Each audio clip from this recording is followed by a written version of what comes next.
My husband told me not to come home for Christmas. His exact words were that his boss and his wife would be staying over, and my presence would ruin the aesthetic of their high society holiday. So I spent Christmas Eve standing in the snow with a single suitcase. But just after midnight, his name flashed on my phone. He was whispering in sheer panic from his bathroom, asking why my face was suddenly broadcasting across the national financial news network during their elite holiday party. Before I continue this story, let me know where you are watching from in the comments below. Hit like and subscribe if you have ever had to stand up to a family who underestimated your worth. I am Chloe, 33 years old, and for the last 5 years my husband and his family treated me like a worthless failure. They had no idea they were housing the very person who was about to dismantle their entire empire. The biting wind of a rare Atlanta snowstorm whipped across my face, but the cold radiating from my husband was far sharper. I stood on the grand wraparound porch of the multi-million-dollar estate I was supposed to call home. Marcus, my husband of 7 years, stood in the doorway. He was 36 years old, impeccably dressed in a custom-tailored charcoal suit, and wearing an expression of absolute disgust. He held my vintage leather suitcase in his right hand. With a casual flick of his wrist, he tossed it down the icy stone steps. The heavy bag hit the frozen ground with a dull thud, sliding until it hit the wrought iron railing. It was a calculated act of disrespect designed to make me feel as small as possible. "You do not fit the aesthetic, Chloe." That is what he told me. "You do not fit the aesthetic." Because in Marcus's world, everything was about projecting the ultimate image of black excellence. It was an obsession, an exhausting, relentless pursuit of status that consumed his every waking moment. He needed the right cars, the right watches, the right address, and most importantly, the right wife. And I, the woman who had lost her corporate job 5 years ago, simply did not fit the aesthetic. I was a stain on his perfect canvas, a liability he needed to hide away when the people who truly mattered came around. He sneered down at me from the top of the stairs. "Do not come home tonight," he commanded, his voice devoid of any warmth. "Bradley and Serena are arriving in an hour. They are staying for the entire Christmas weekend. I need everything to be absolutely perfect. I am next in line for the senior vice president position at Heritage Financial, and I cannot afford to have my boss see my wife moping around the house in cheap clothes, looking like a miserable failure." I looked up at him. I did not cry. I had stopped crying over Marcus a long time ago. The tears had dried up somewhere during the 3rd year of our marriage, right around the time he started openly mocking my ambitions at family dinners. I stood perfectly still, letting the freezing wind whip my hair around my face. I focused on the glittering diamond lapel pin fastened to his expensive suit jacket. It caught the ambient light of the porch fixtures, sparkling with a blinding, arrogant intensity. I slowly walked up the 3 steps, closing the distance between us. Marcus stiffened, expecting me to beg or shout. I did neither. I reached out and gently adjusted the diamond pin, smoothing the lapel with my thumb. "Careful," I said, my voice barely more than a whisper against the howling wind. "The interest rate on the credit card you stole from me to buy that pin is compounding today." Marcus let out a harsh, barking laugh. He swatted my hand away as if my touch was contagious. "Your credit card, please. You have not had a dime to your name since my sister fired you.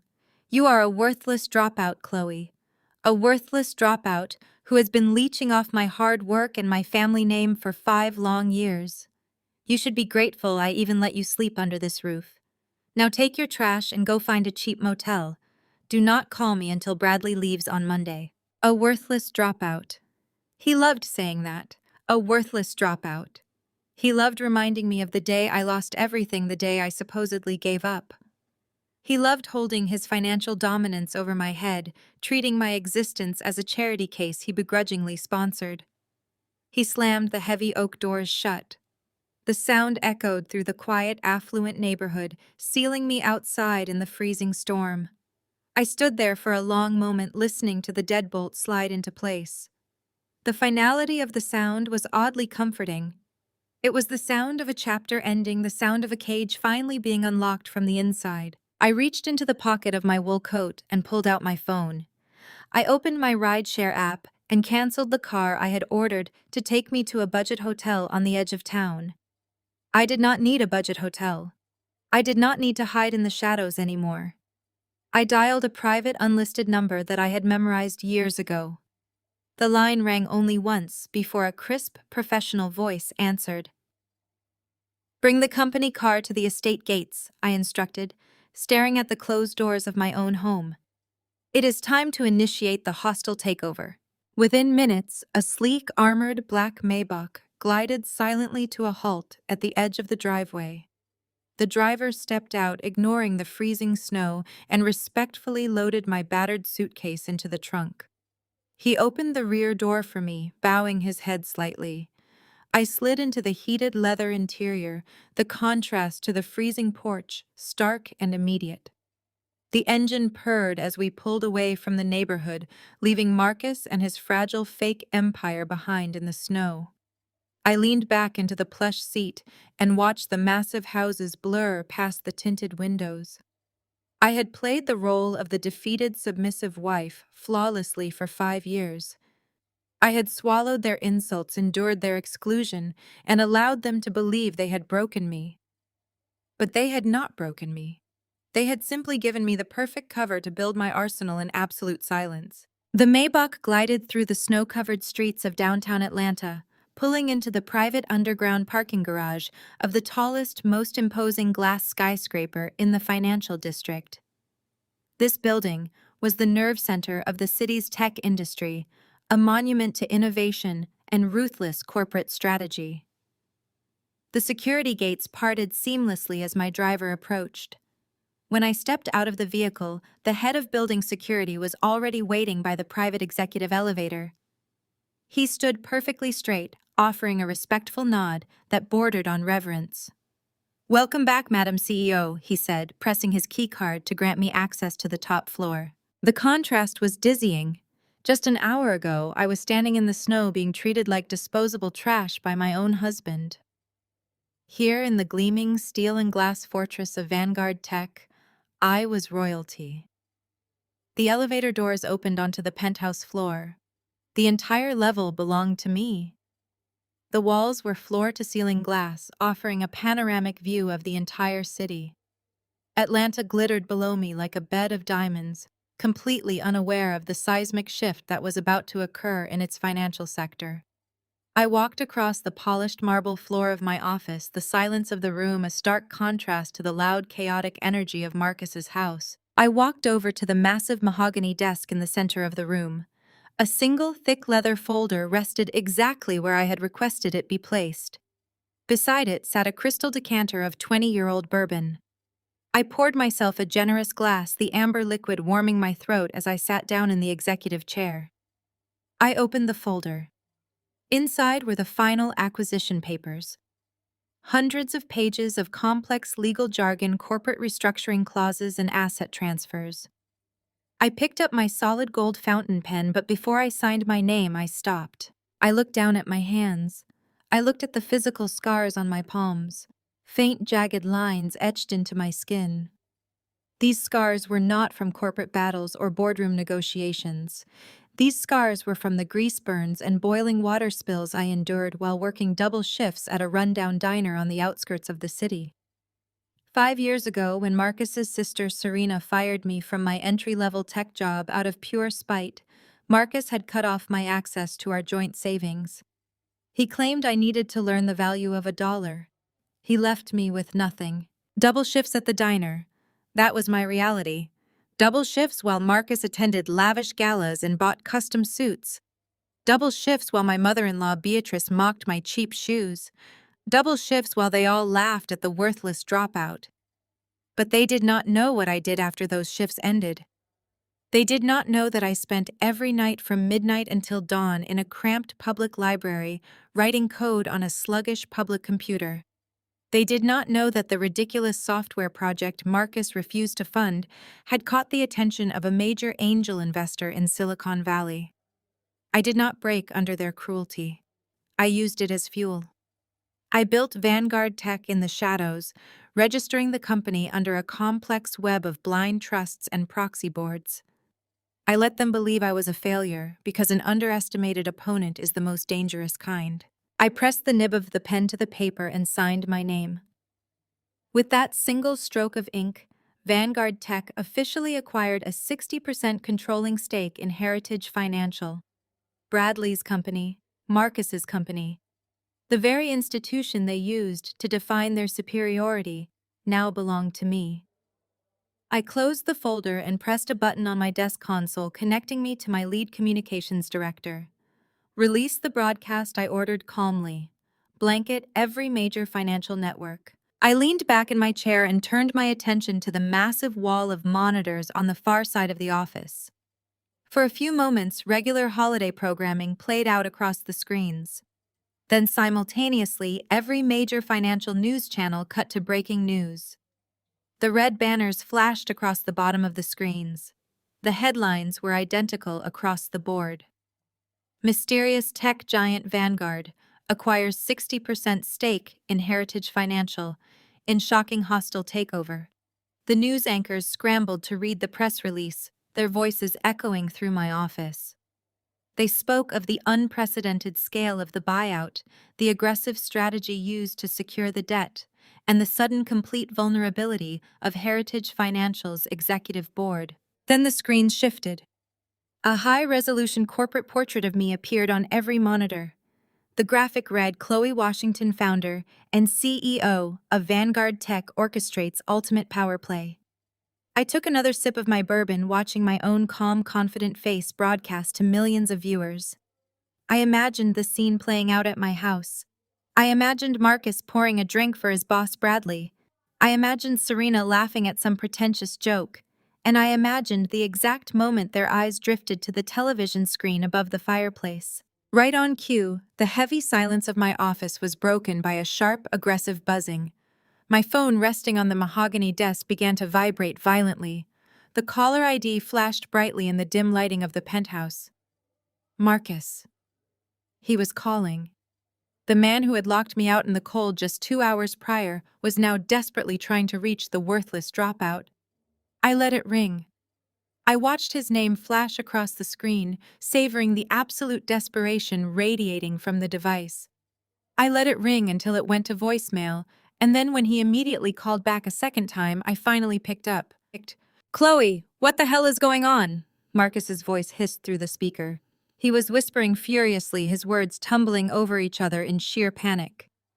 The background noise sounded hollow and echoed. He was hiding in a bathroom. I could picture him perfectly locked inside the guest powder room, sweating through his custom suit, terrified that Bradley would hear him. I took a slow, deliberate sip of my bourbon, letting the silence stretch out, forcing him to endure the agonizing wait. "Why are you calling me Marcus?" I asked, keeping my tone entirely conversational. "I thought you told me not to bother you until your boss left on Monday. I thought I was supposed to be finding a cheap motel right now." "Do not play games with me, Chloe." He practically growled into the receiver. "Why is your face on Bloomberg television right now? Why are they saying your name on CNBC?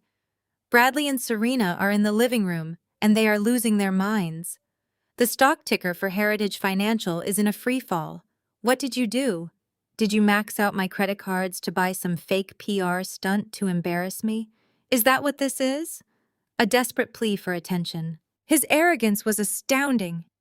Even faced with national news coverage, his ego refused to process the reality of the situation. He desperately clung to the narrative that I was a hysterical, broke housewife pulling a prank. I let out a soft, genuine laugh. It was not a bitter laugh. It was a laugh of absolute liberation. "A fake PR stunt," I repeated smoothly. "You think I bought a spot on national television to embarrass you? Marcus, you do not need my help to embarrass yourself. You do that perfectly well on your own. I will destroy you for this." Marcus threatened, his voice dropping an octave, trying to summon his usual intimidating presence. "I will call my mother right now. Beatrice will have you officially excommunicated from every country club and charity board in Atlanta. You will be blacklisted, you hear me? We will ruin your reputation. You never belonged in our family anyway. You never had the right pedigree. You are nothing but street trash that I tried to elevate, and this is how you repay me." The right pedigree. He always fell back on that.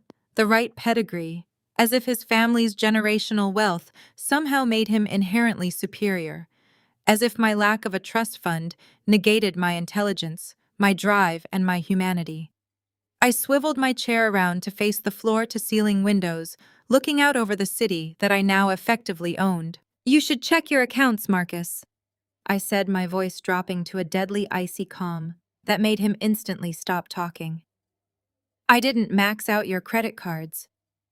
I froze them. I froze all of them. Along with your company pension, your offshore accounts in the Caymans that you thought were untraceable, and Bradley's executive bonus fund." There was a heavy, suffocating silence on the other end of the line. I could hear his ragged breathing. The sudden realization was crashing down on him, crushing the air out of his lungs. "What are you talking about?" He finally managed to squeak out, the false bravado completely stripped from his voice. "You cannot do that. You do not have the authorization to access Heritage financial accounts." "I do not need authorization to access them, Marcus. I own them," I said clearly, ensuring every syllable registered in his panicked brain. Vanguard Tech is not a fake PR stunt. It is the cybersecurity firm that your risk management department has been secretly leasing software from for the last 3 years. The firm you mocked. The firm I built from nothing. Heritage. Financial defaulted on their massive security debts, and I just bought out your entire corporate structure for pennies on the dollar. Bradley does not own the company anymore. I do. Which means, as of midnight tonight, I am your boss. I could hear a faint banging noise in the background on his end. Someone was knocking on the bathroom door. Bradley's voice, muffled but angry, seeped through the phone. "Marcus, get out here right now. The board is calling an emergency meeting. What the hell is happening with this Vanguard company?" Marcus let out a pathetic whimpering sound. "Chloe, please," he begged. The swiftness of his capitulation was almost sad.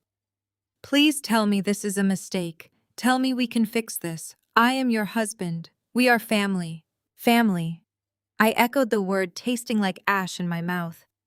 Family does not throw their wife out into a snowstorm so they can impress a racist CEO. Family does not steal credit cards to buy diamond pins. Family does not treat their partner like an aesthetic liability. You made your choice, Marcus. You chose the image. You chose the fake prestige. Now you get to live with the reality. "Chloe, wait, I can explain." He pleaded, his voice breaking. "Bradley is threatening to fire me. He says the board is looking for a scapegoat. Please, you have to stop this broadcast. I will do whatever you want. I will send them home. You can come back to the house tonight." "You cannot invite me back to a house you no longer own," I stated coldly. I hung up the phone before he could respond. I did not block his number. I wanted to see how many times he would call. I wanted a digital record of his desperation. I set the phone face down on the mahogany desk and picked up my glass of bourbon. The hostile takeover was complete. The financial destruction was secured. But the personal reckoning was only just beginning. Tomorrow morning I was going to walk through the front doors of that mansion, and I was going to look them all in the eye. I raised my glass to the empty room, offering a silent toast to the worthless dropout. "Merry Christmas, Marcus," I whispered to the quiet penthouse. "See you at breakfast." The morning sun glared off the fresh snow as my chauffeured Maybach turned onto the private road leading to the estate. Christmas morning had arrived with a freezing, brilliant clarity. The storm was over, and it was time to survey the damage. As we approached the towering wrought iron gates, the sheer scale of Marcus and Bradley's arrogance was on full display. The circular driveway was a parking lot of European luxury vehicles, packed tight with Mercedes, Bentleys, and Porsches belonging to the 50 high society guests invited to their elite holiday brunch. These were the city's power players, the executives and old money socialites who dictated the financial and cultural currents of Atlanta. The valet, a young man bundled in a thick winter coat, rushed forward to open my door. I waved him off.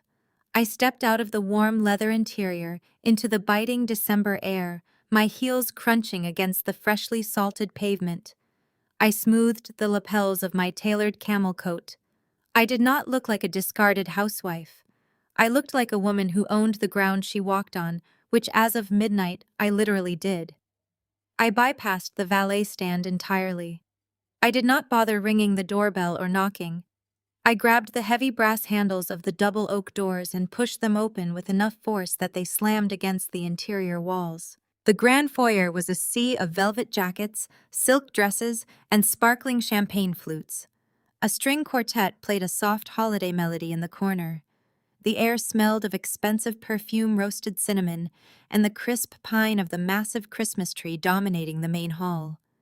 But the moment my shoes clicked against the imported marble entryway, the entire room froze. 50 heads turned in perfect unison. The laughter died in their throats. The clinking of fine silver against porcelain stopped instantly. Even the string quartets stumbled over their notes and faded into a painful, awkward silence. I stood framed in the doorway, letting the cold winter air rush into the heated mansion. The guests stared at me with wide eyes, whispering behind their crystal glasses. They all knew I had been thrown out last night. In their elite, insular world, a wife discarded on Christmas Eve was a social leper, someone to be pitied and shunned to protect their own elevated status. They expected me to be crying in a cheap motel, not crashing their exclusive networking event with my head held high. Before the shock could fully settle, the crowd parted like the Red Sea. Beatrice emerged from the sea of guests. My 60-year-old mother-in-law wore a pristine white Chanel suit, her face twisted into a mask of absolute fury. Her heavy pearl necklace bounced against her chest as she marched directly toward me.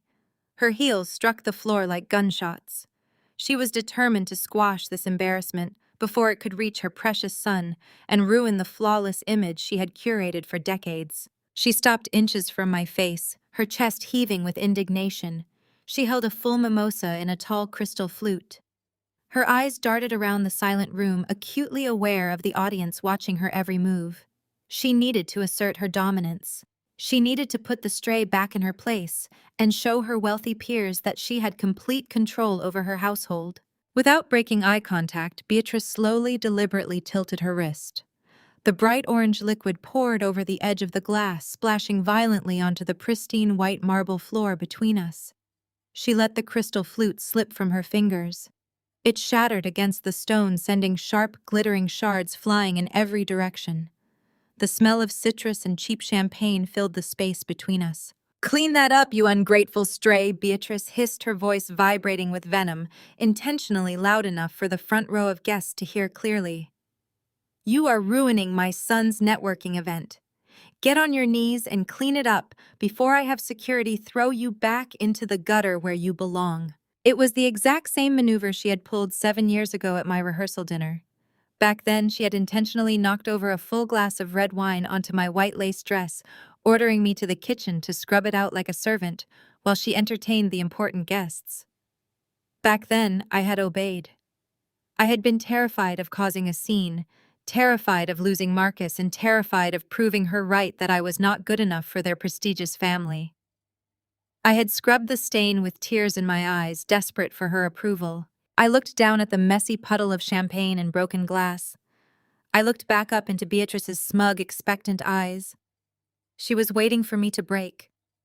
She was waiting for the apology. She wanted to see the worthless dropout submit to her authority one last time. I did not apologize. I did not step back. I lifted my foot and stepped directly into the center of the puddle. I brought my designer heel down hard, grinding the sharp shards of crystal deep into the porous, expensive white marble. The horrible scratching sound of glass destroying stone echoed loudly through the completely silent foyer. Beatrice flinched, her mouth falling open in sheer shock as she watched me intentionally ruin the imported flooring she guarded so fiercely. "Get the maid." "Beatrice," I said, my voice ringing out with absolute chilling authority. I spoke clearly, making sure the words carried to every single guest standing in the room. "I am not here to clean. I am not here to serve you. And I am certainly not here to beg for my place in this house. I am here to collect." Beatrice's face turned a mottled, furious red. She drew in a massive breath, her hands curling into tight fists, preparing to scream for the private security guards positioned near the kitchen to drag me out by my hair. But before a single sound could escape her lips, heavy, frantic footsteps thundered from the second floor. Marcus came storming down the grand sweeping staircase. His tie was loosened, his face was glistening with a sheen of cold sweat, and his eyes were wide with a frantic, animalistic panic. He had seen the financial broadcast.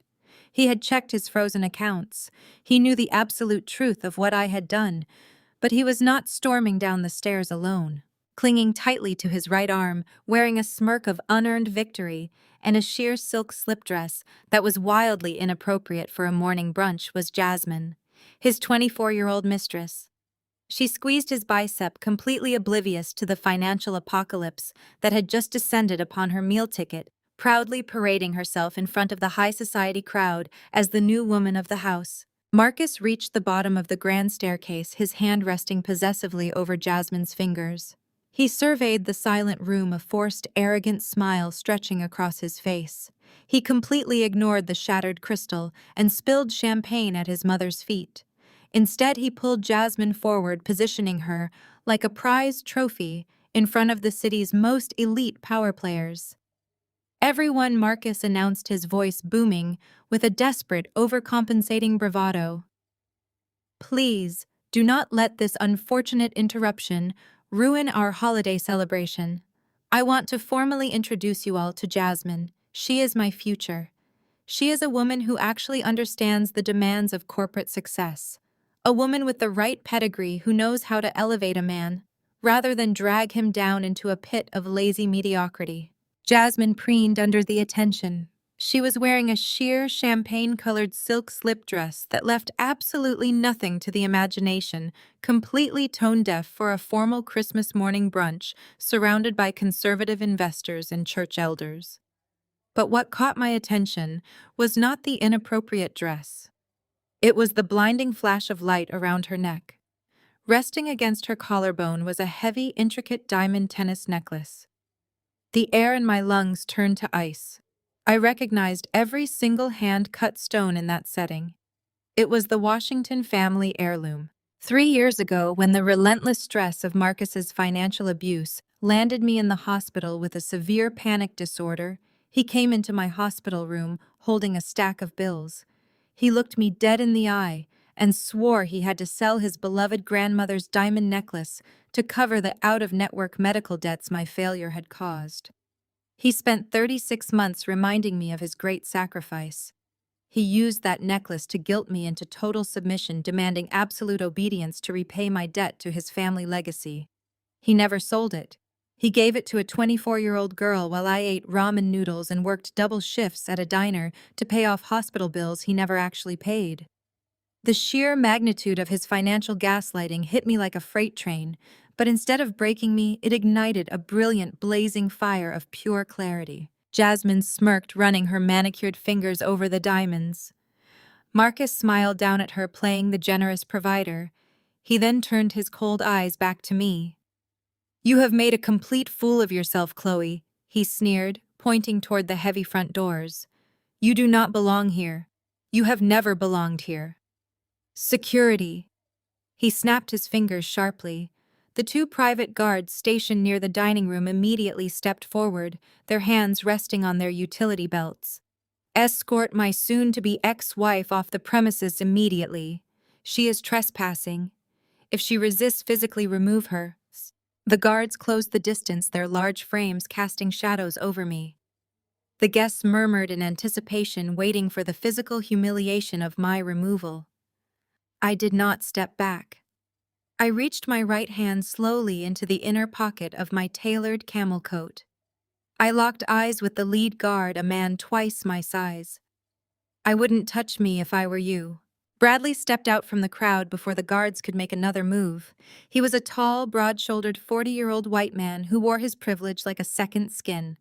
He held up a single authoritative hand, signaling the security guards to halt. They stopped instantly, deferring to the man who signed the checks for Marcus's entire department. Bradley adjusted his cashmere sweater and walked slowly toward me, shaking his head with a look of profound, patronizing pity. He was the CEO of Heritage Financial, and he operated with the absolute certainty that the world bent to his will.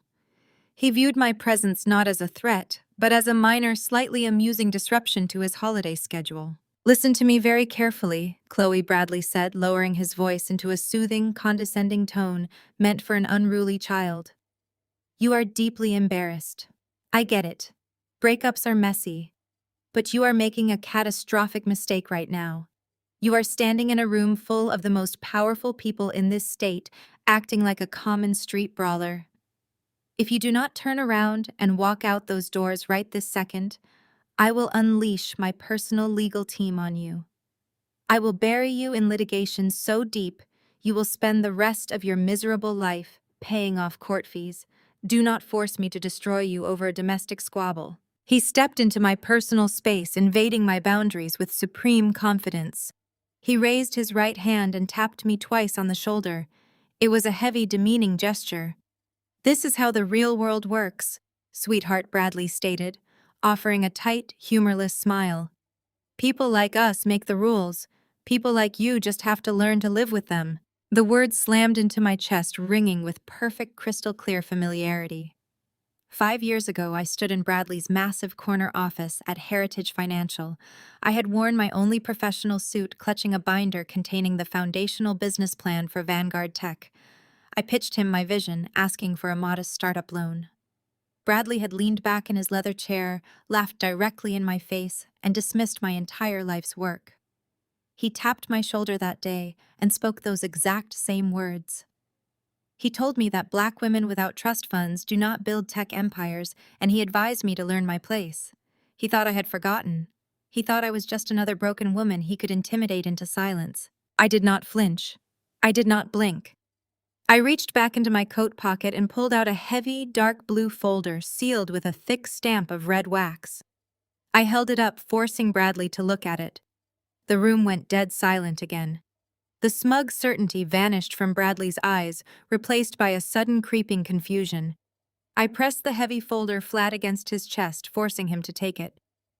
"People like you work for people like me now, Bradley," I said, my voice echoing off the vaulted ceiling. "Open it." Marcus let out a panicked shout. "Do not look at that, Bradley." He lunged forward, his expensive leather shoes slipping slightly on the spilled champagne. He reached out frantically, trying to snatch the wax-sealed folder from his boss's hands. He knew exactly what was inside. He knew the 60% controlling stake of Heritage Financial had just shifted, and he was terrified of the fallout. But as Marcus scrambled toward Bradley, I smoothly pivoted completely, bypassing my husband's chaotic flailing. I pulled a second crisp white document from my coat. I turned my back on Bradley and walked directly up to the head of private security, who was still standing awkwardly near the entryway. I extended my arm and handed the thick stapled packet straight to the guard. The guard looked down at the document, his brow furrowing, as he read the bold black text printed across the top page. Marcus froze mid-step, his eyes darting to the paper in the guard's hand. "What did you just give him?" Marcus demanded, his voice cracking with a sudden, intense pitch of terror. "What is that?" "It is the deed to this estate," I announced, projecting my voice so every single socialite and investor in the foyer could hear the absolute truth. 3 years ago, when the IRS opened a preliminary tax audit into your highly questionable executive expense accounts, you panicked. You decided to hide your most valuable assets. You secretly transferred the title of this multi-million-dollar property out of your name and into an anonymous shell, LLC, registered in Delaware. You thought you were an absolute genius, Marcus.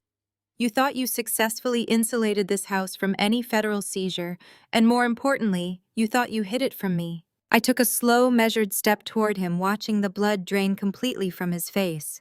"But you severely underestimated my capabilities," I continued, my tone sharp and relentless. "While you were busy entertaining your mistresses and mocking my poverty, I tracked every single dummy corporation you set up. And last month, using the quarterly profit margins from the worthless tech firm you refused to support, Vanguard Tech, initiated a quiet, untraceable buyout of that exact Delaware shell company. I purchased the LLC. I own the corporate entity. which means as of 30 days ago, I am the sole indisputable legal owner of this entire estate. The very house you used to mock my lack of pedigree is legally my property. The collective gasp from the high society crowd was like a sudden gust of wind. The 50 elite guests stared at Marcus, viewing him not as a powerful vice president, but as a completely outmaneuvered fool who had just lost his own mansion on Christmas morning. Jasmine took a very obvious step away from him, her eyes wide as she calculated her suddenly precarious financial future. Beatrice clutched her pearl necklace, her mouth opening and closing silently like a landed fish. I turned to face the Washington family, delivering the final crushing blow. So I declared, sweeping my gaze across Marcus, Jasmine, and Beatrice. You have exactly 15 minutes to vacate my property. Gather whatever fits in your pockets. If you are still standing on my marble floors when the clock strikes 9, I will have my security team physically drag you out and have you officially arrested for criminal trespassing. The clock starts now. The fragile silence that followed my ultimatum shattered the moment Serena shoved her way to the front of the crowd. Serena, Marcus's sister and Bradley's wife, was a woman who navigated the world with the absolute certainty that her pedigree made her invincible. She wore a suffocating amount of diamonds and a designer silk dress that rustled aggressively as she marched toward me.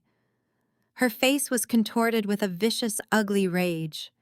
She had spent her entire adult life ruling over these elite social circles, leveraging her status in exclusive sororities and charity boards to crush anyone who dared to challenge her family.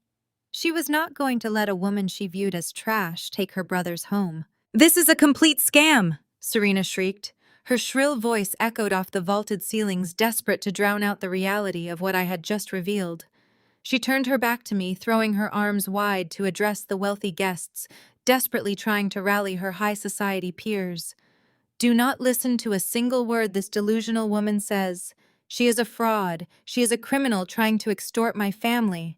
Look at her. She is a broke, pathetic liar who forged a bunch of papers because my brother finally had the sense to dump her for a woman who actually belongs in our world." Serena whipped back around to face me, jabbing a manicured finger in my direction. "You think you can just walk in here and steal an estate? You are absolutely nothing. I know exactly what you are because I fired you from the IT department myself. You could not even manage a basic client database without crying in the break room. You are a catastrophic failure. You could not hold a job, you could not keep a husband, and you certainly do not have the intellectual capacity to buy a multi-million-dollar property. I am calling the police right now and having you locked up for corporate fraud and extortion." The guests began to murmur, the wealthy elite easily swayed by Serena's confident venom. They wanted to believe her. They needed to believe her because the alternative was too terrifying. They waited for me to crumble, to lower my head and retreat in tears, just as I had done 1,000 times before under her relentless bullying. Instead, I simply smiled. It was a warm, genuine smile that made Serena falter. Her hand holding her smartphone froze halfway to her ear. "You did not fire me, Serena," I corrected gently. My voice was not raised, but it carried with effortless surgical precision through the massive foyer.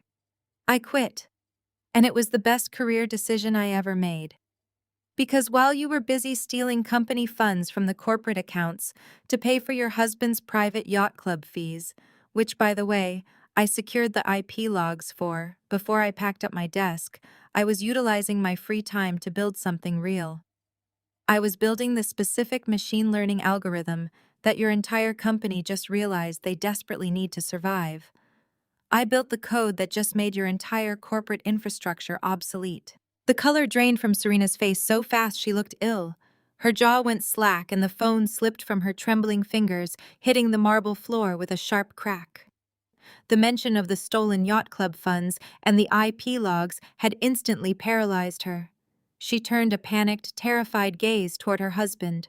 Bradley was no longer standing tall. He was staring down at his own vibrating phone as if it were a live explosive. The device was ringing uncontrollably, a harsh, blaring tone that cut right through the heavy tension in the room. Bradley's hands were shaking so violently that he fumbled the device. In his sheer panic to silence the ringing and hide whatever disaster was calling him, his thumb slipped. He accidentally hit the speakerphone button instead of the mute button. Bradley. The frantic, panicked voice of his chief financial officer blasted through the grand foyer, amplified and distorted, echoing off the marble walls for every single guest to hear. Bradley. Where the hell are you? We are locked out. The entire system is shut down. Vanguard Tech just initiated a hostile takeover. The board is completely neutralized. They own everything. They own the servers, they own the subsidiary accounts, they own the patents. It is gone, Bradley. The company is gone. The frantic, panicked voice of the chief financial officer blasted through the grand foyer, amplified and distorted, echoing off the marble walls for every single guest to hear. Then the transmission cut out, leaving a ringing, heavy silence in its wake. But that silence only lasted for a fraction of a second. The entire gala erupted into absolute, unadulterated chaos. The soft holiday melodies of the string quartet were instantly drowned out by a cacophony of panicked shouts, terrified gasps, and frantic demands. The 50 high society guests, the elite power players who had just been laughing at my expense, transformed into a terrified mob. Designer clutch purses were dropped. Champagne flutes were abandoned on pristine white tables. Every single business partner, investor, and board member in the room simultaneously reached into their tailored coats and pulled out their smartphones.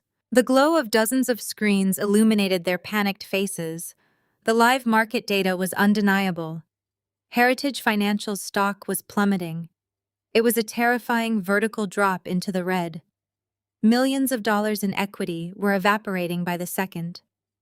The empire that funded their yachts, their private schools, and their extravagant holiday brunches was dissolving right in front of their eyes. Bradley stood paralyzed, his eyes locked on his own phone screen, the color completely drained from his face, leaving him a sickly, ashen gray. His jaw trembled. He looked up from the screen, his chest heaving under his cashmere sweater. He dropped the phone, letting it clatter against the floor. He refused to look at Marcus. He refused to look at Serena. His eyes locked onto me wide with a desperate, furious confusion. "Who is Vanguard, Bradley?" roared his voice, cracking under the immense pressure of his collapsing world. "Who is running Vanguard Tech? I demand to know who the CEO is right now. You are just a messenger, Chloe. You are just a bitter ex-wife trying to cause a scene. Who gave you the authority to hold these documents? Give me a name. Give me a name right now." I did not answer him immediately. I let him sweat. I let him feel the crushing weight of the unknown. I turned my back on Bradley, ignoring his frantic demands, and walked slowly toward the grand marble fireplace at the end of the hall. A silver microphone rested on a crystal stand set up earlier for Marcus's planned, arrogant holiday toasts. I picked it up. I flicked the power switch. I tapped the grill once. The sharp, piercing screech of audio feedback sliced through the room. Every frantic phone call paused. Every panicked whisper ceased. 50 pairs of terrified eyes locked onto me.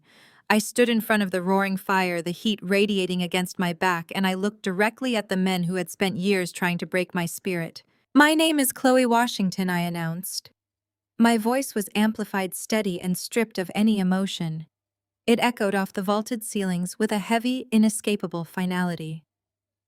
"I am the founder of Vanguard Tech.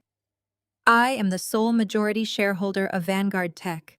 I am the chief executive officer of Vanguard Tech. And as of midnight, I am the owner of Heritage Financial." The collective gasp from the crowd was audible. They stared at me, their minds struggling to comprehend the impossible reality standing in front of them. The woman they had dismissed, the woman they had humiliated, the woman they had intentionally stepped over for years. I looked directly at Marcus. He was gripping the mahogany banister, his knuckles white, his mouth hanging open in silent horror. Jasmine, standing beside him, looked as though she was going to be sick, her hands instinctively flying up to cover the stolen diamond necklace resting on her chest. "You mocked my work, Marcus," I said, leaning into the microphone, ensuring every syllable pierced his fragile ego. "You mocked my ambition. You mocked my late nights. You called it a ridiculous little coding project. You sat in your leather chair sipping expensive whiskey and you laughed in my face when I asked you for a $5,000 seed loan to buy server space. You told me to go back to the kitchen. You told me to leave the real business to the men." I gripped the microphone tighter, letting the years of repressed anger fuel my words. I built the algorithm while you slept. I built the algorithm while you lied. I built the algorithm while you bought diamonds for your mistress, using funds you stole from this family. You refused to fund a brilliant idea because it came from a woman you viewed as property. But your arrogance was your ultimate vulnerability. I shifted my piercing gaze back to Bradley. Your risk management team was desperate, Bradley.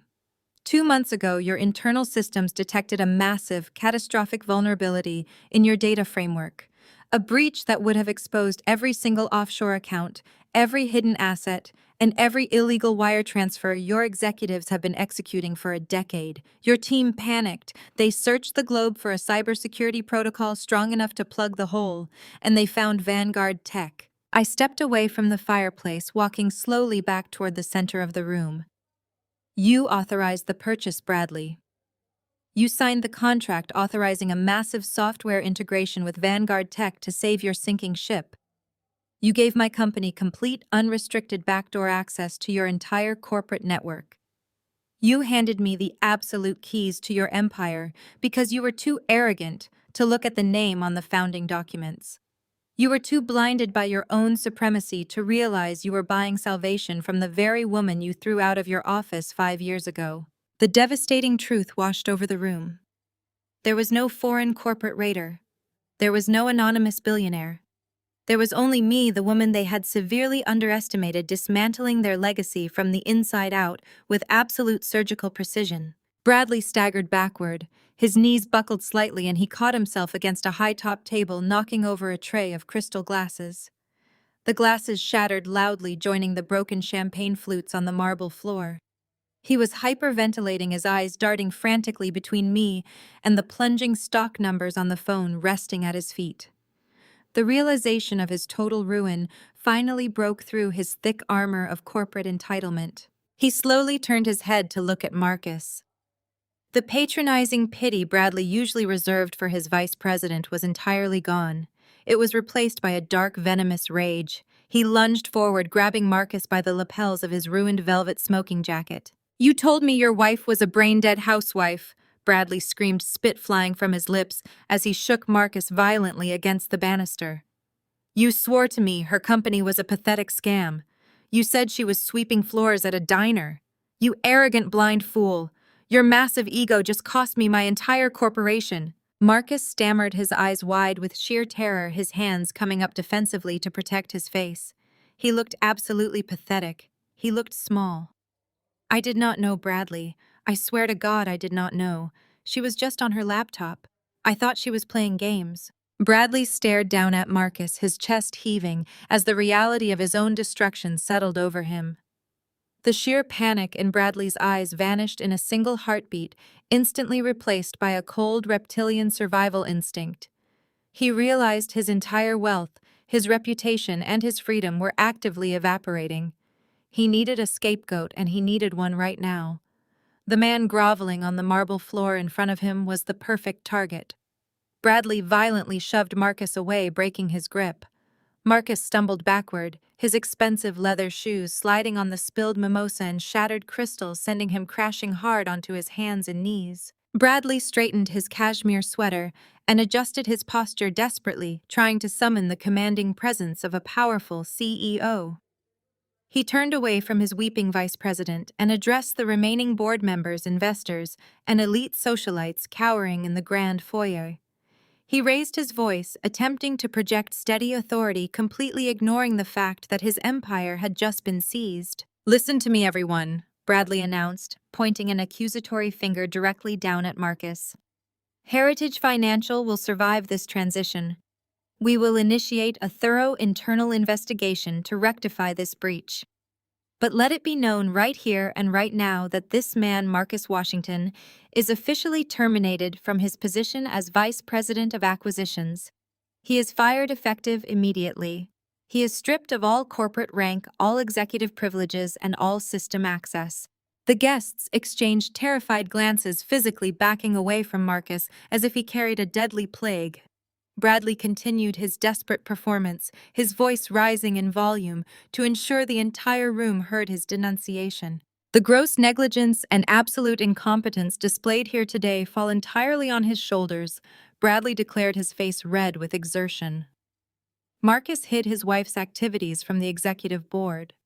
He single-handedly jeopardized our security protocols because he could not control his own household. Marcus will take the full fall for this catastrophic disaster. My personal legal team will ensure he is permanently barred from the financial sector. He went rogue, and he will face the consequences alone. Marcus recoiled, his eyes wide with absolute horror, as his mentor, his partner, and his boss publicly destroyed his career in front of Atlanta's most powerful elite. The shock of the betrayal snapped something deep inside Marcus's fragile mind. He scrambled back to his feet, his ruined velvet jacket hanging loosely off his shoulders, his face smeared with sweat and sheer panic.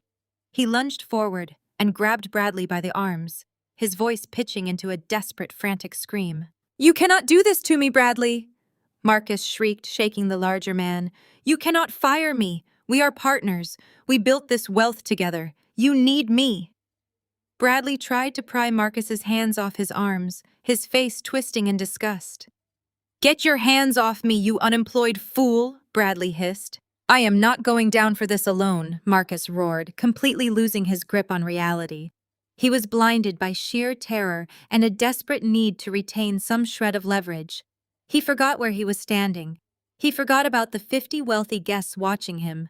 Most importantly, he forgot about me standing less than 2 feet away, holding the live silver microphone connected to the mansion's massive surround sound speaker system. "Who do you think cooked the books to hide your personal expenses, Bradley?"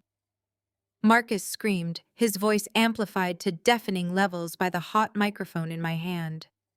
Every single word boomed through the grand foyer, echoing off the vaulted ceilings and crashing into the ears of every investor in the room.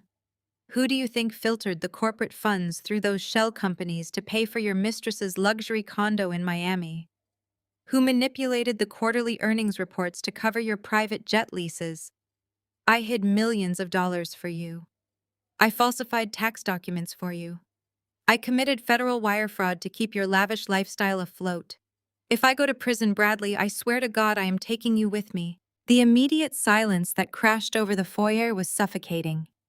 The string quartet players slowly lowered their instruments, their mouths hanging open. The prominent investors, conservative church elders, and political figures attending the brunch stared at Marcus in absolute, unadulterated horror. Marcus, in his blind panic, had just inadvertently confessed to massive multi-million-dollar federal financial crimes on a live microphone. It was not just corporate negligence anymore. It was felony embezzlement.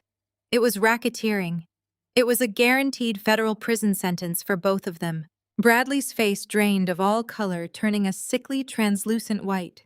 He stared at Marcus, his mouth opening and closing silently, as the catastrophic magnitude of the confession fully registered.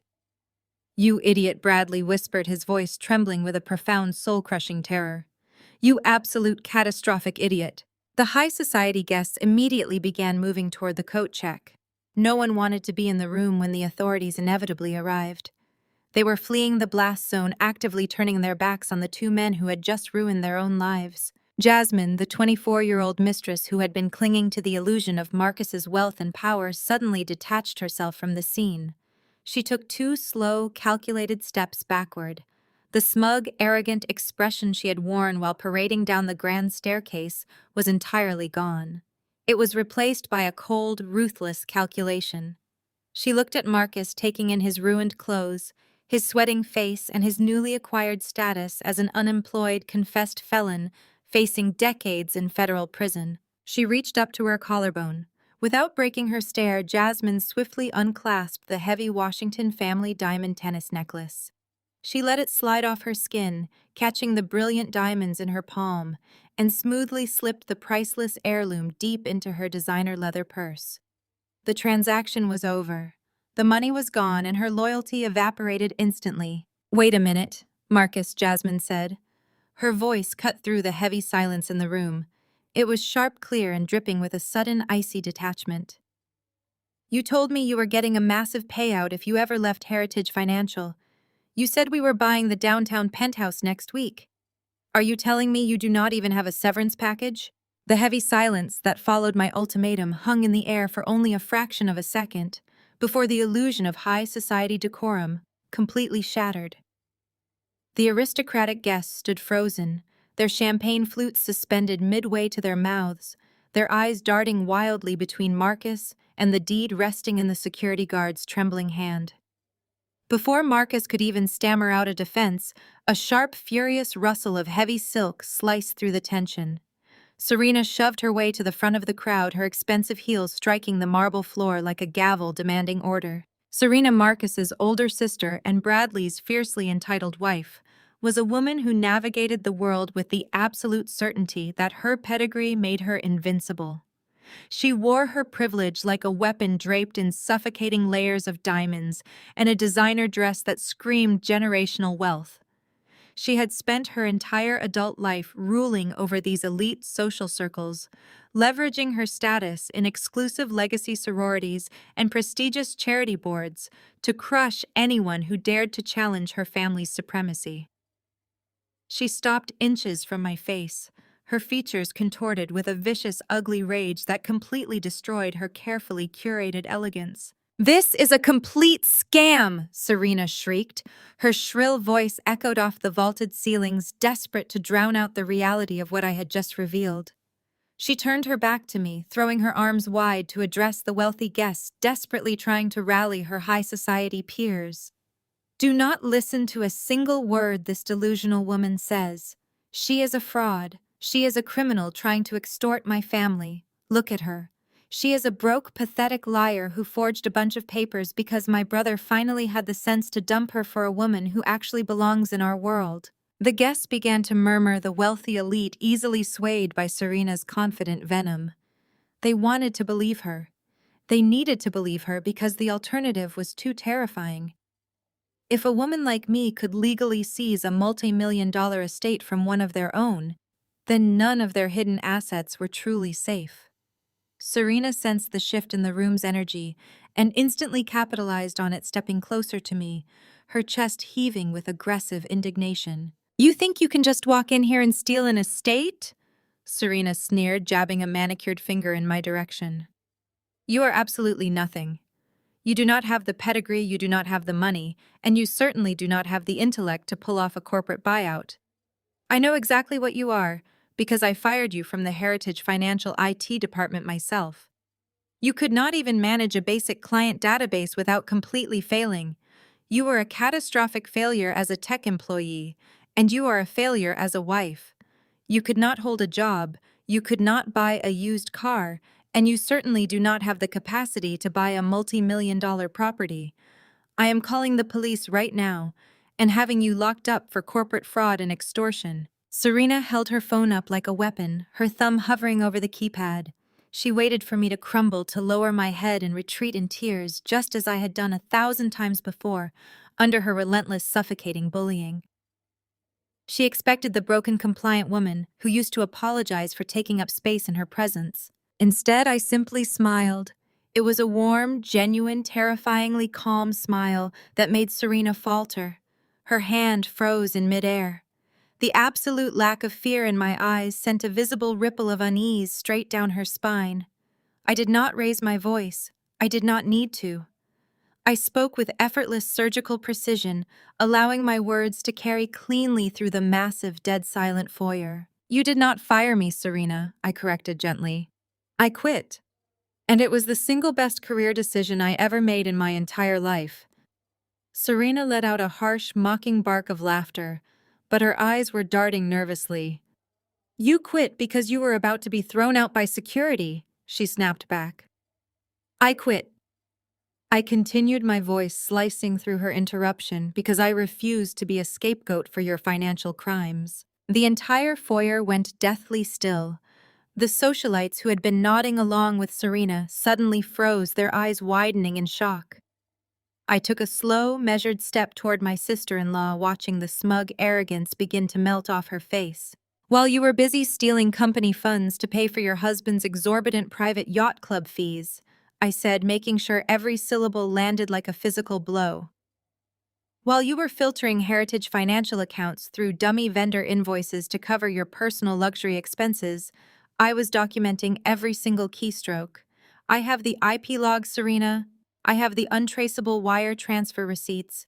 I secured every single piece of data before I packed up my desk and walked out of that building. Serena's jaw dropped. All the blood drained from her face, leaving her a sickly ashen gray. The heavy diamond necklace around her throat suddenly looked like a noose. She opened her mouth to speak, but no sound came out. She instinctively took a step backward, bumping into her husband. "But I did not just leave to protect myself from your embezzlement," I said, my smile widening into a grin of pure triumphant victory. "I left to build something real. While you were drinking stolen champagne on a yacht you did not pay for, I was building the specific machine learning algorithm that your entire company just realized they desperately need to survive. I built the code that just made your entire corporate infrastructure obsolete." The silence in the room was absolute. It was the heavy, suffocating silence of a kingdom realizing the gates had just been breached. Serena looked as though she was going to collapse. She turned a panicked, terrified gaze toward her husband, desperately seeking his protection, seeking his power to shut me down. But Bradley was no longer standing tall. The smug, patronizing CEO who had threatened to bury me in litigation just moments ago was currently staring down at his own smartphone, as if it were a live explosive. The device was vibrating violently in his palm, the screen flashing bright red. Then the ringing started. It was a harsh, blaring, uncontrollable ringtone that cut right through the heavy tension in the room like a siren. Bradley's hands were shaking so violently that he fumbled the expensive device. He swiped frantically at the screen, his face covered in a sudden sheen of cold sweat. In his sheer panic to silence the ringing and hide whatever disaster was calling him, his thumb slipped. He completely missed the secure answer icon and accidentally hit the speakerphone button, maximizing the volume. "Bradley."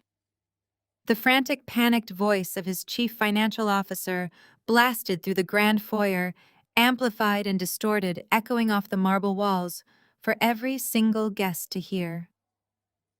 "Bradley, where the hell are you? Answer me right now." Bradley scrambled to mute the phone, but his fingers were slick with sweat. "What is it?" Bradley stammered, his voice cracking, completely devoid of its usual commanding baritone.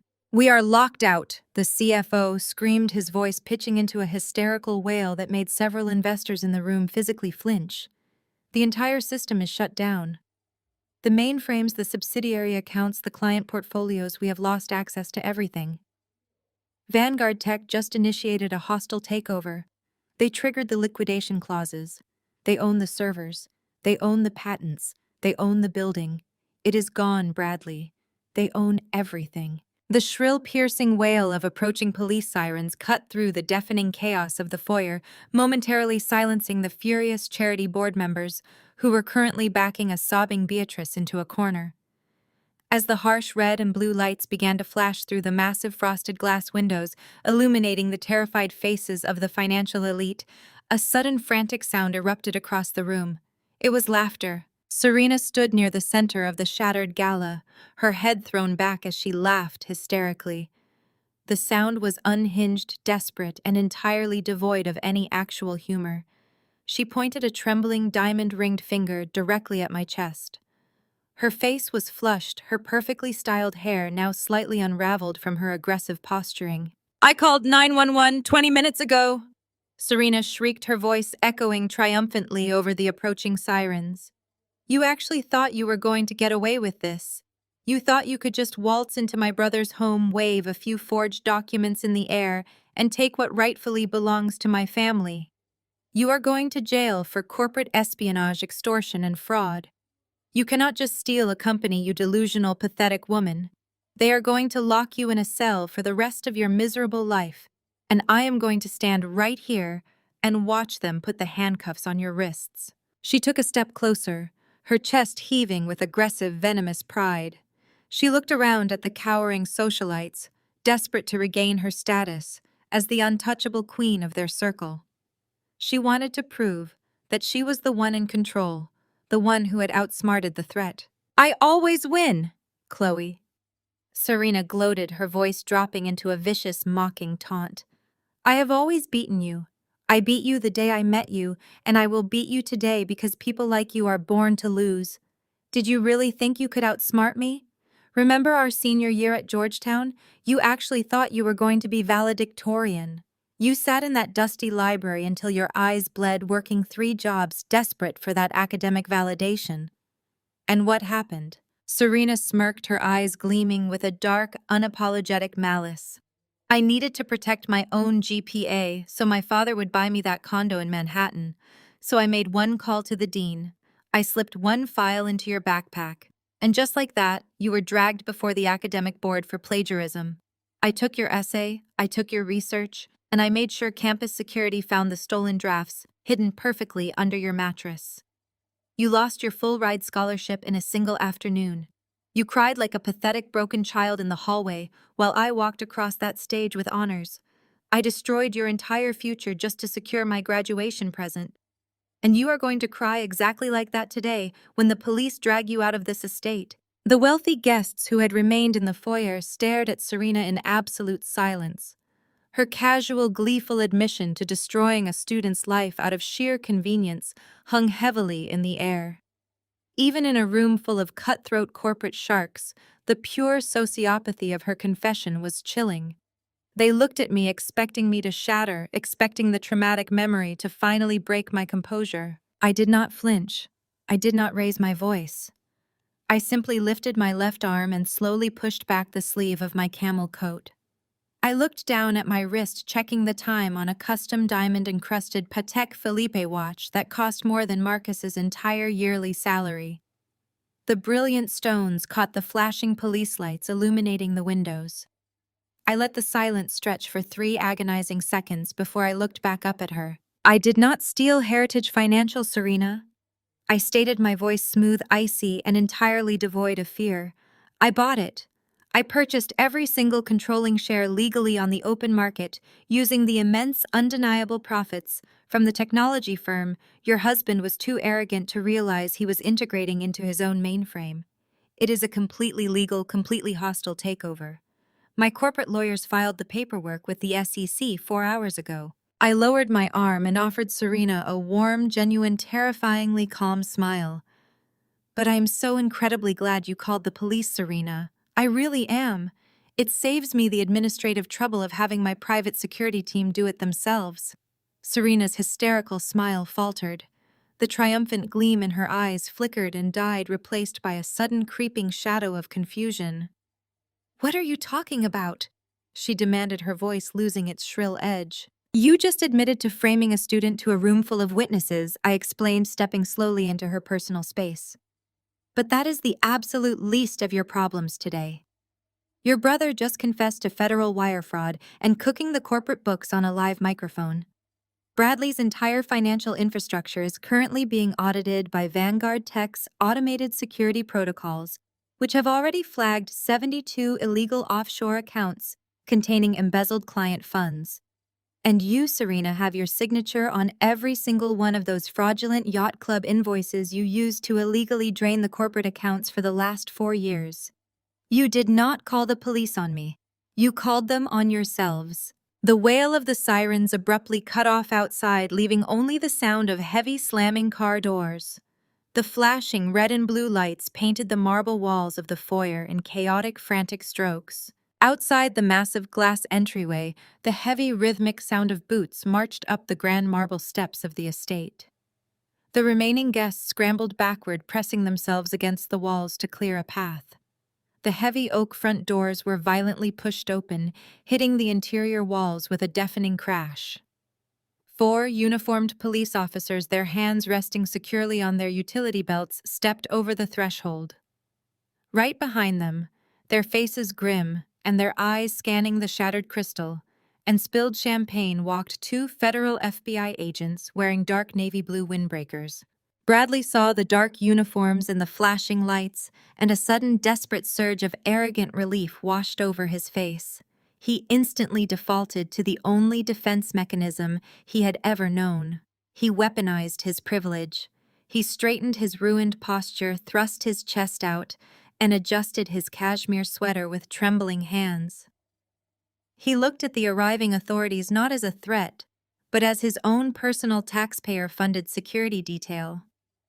He operated under the absolute unwavering delusion that the law existed solely to protect men like him from people like me. He demanded obedience. He demanded compliance. He demanded the world bend to his exact specifications. "Officer, thank God you are here!" Bradley bellowed, his voice dripping with condescension and supreme entitlement as he marched toward the grand double doors. "I am Bradley Hayes, Chief Executive Officer of Heritage Financial. This is my Vice President's private residence. This woman standing by the fireplace is a hostile, deranged trespasser. She has fraudulently hacked into our corporate mainframes, she has stolen proprietary data, and she is currently attempting to extort me and my family. I want her removed from this property in handcuffs immediately. I want her locked up for corporate espionage and criminal harassment." The 4 local police officers did not acknowledge his demands. They did not rush forward with handcuffs. They did not even look at Bradley. They fanned out with silent, practiced precision, moving to secure the heavy oak front doors and block the main archways leading into the dining room. They stood with their hands resting firmly on their utility belts, effectively turning the opulent marble-lined foyer into a sealed, inescapable cage.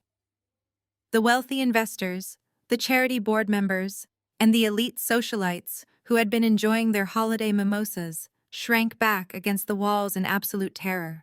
No one dared to speak. No one dared to move. Bradley halted in his tracks, his face flushing with indignant rage at being completely ignored.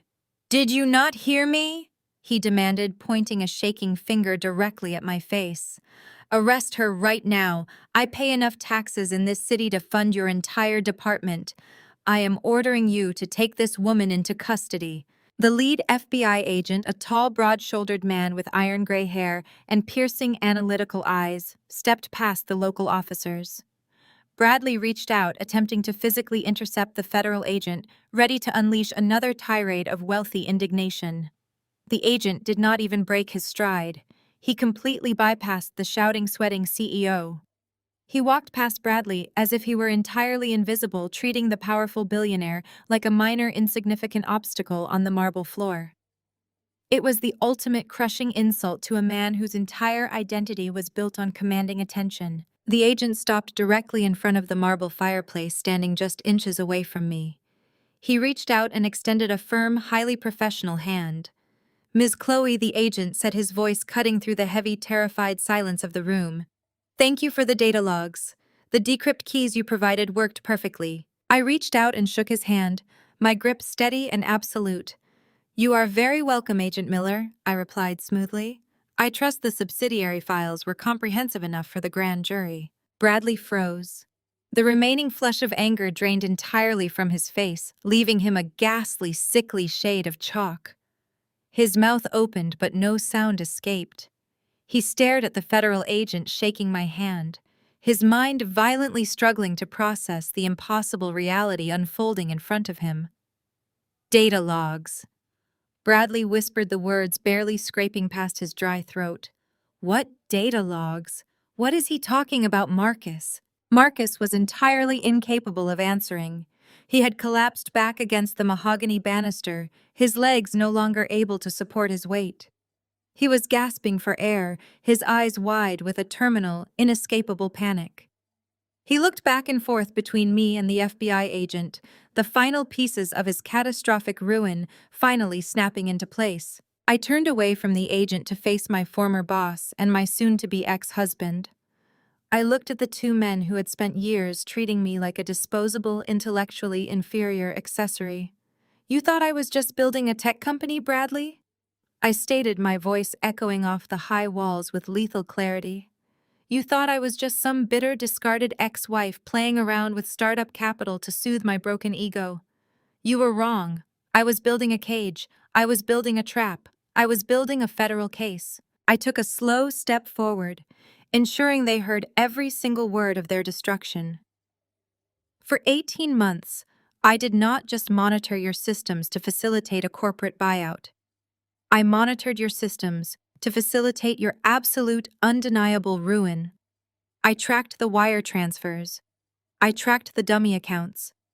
I tracked every single stolen dollar you funneled through those Cayman Islands shell corporations. I tracked the exact routes you used to bleed your own shareholders dry. I shifted my gaze to Serena, who was now trembling violently against the wall, her previous arrogant laughter completely silenced.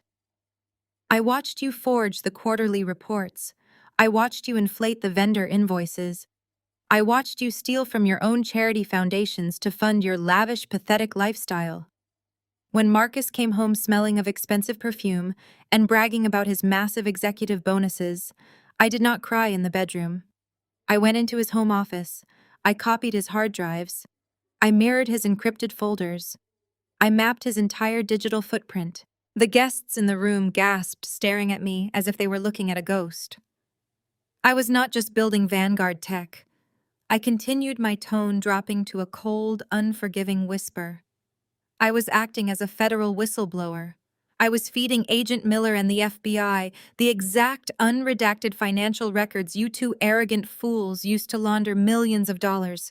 I handed them the entire criminal enterprise on a silver platter. I did not just buy your company today. I bought your absolute ruin. Bradley shook his head in violent, frantic denial. He raised his hands, looking desperately at the federal agents. "This is a setup," Bradley screamed, his voice pitching into a hysterical wail.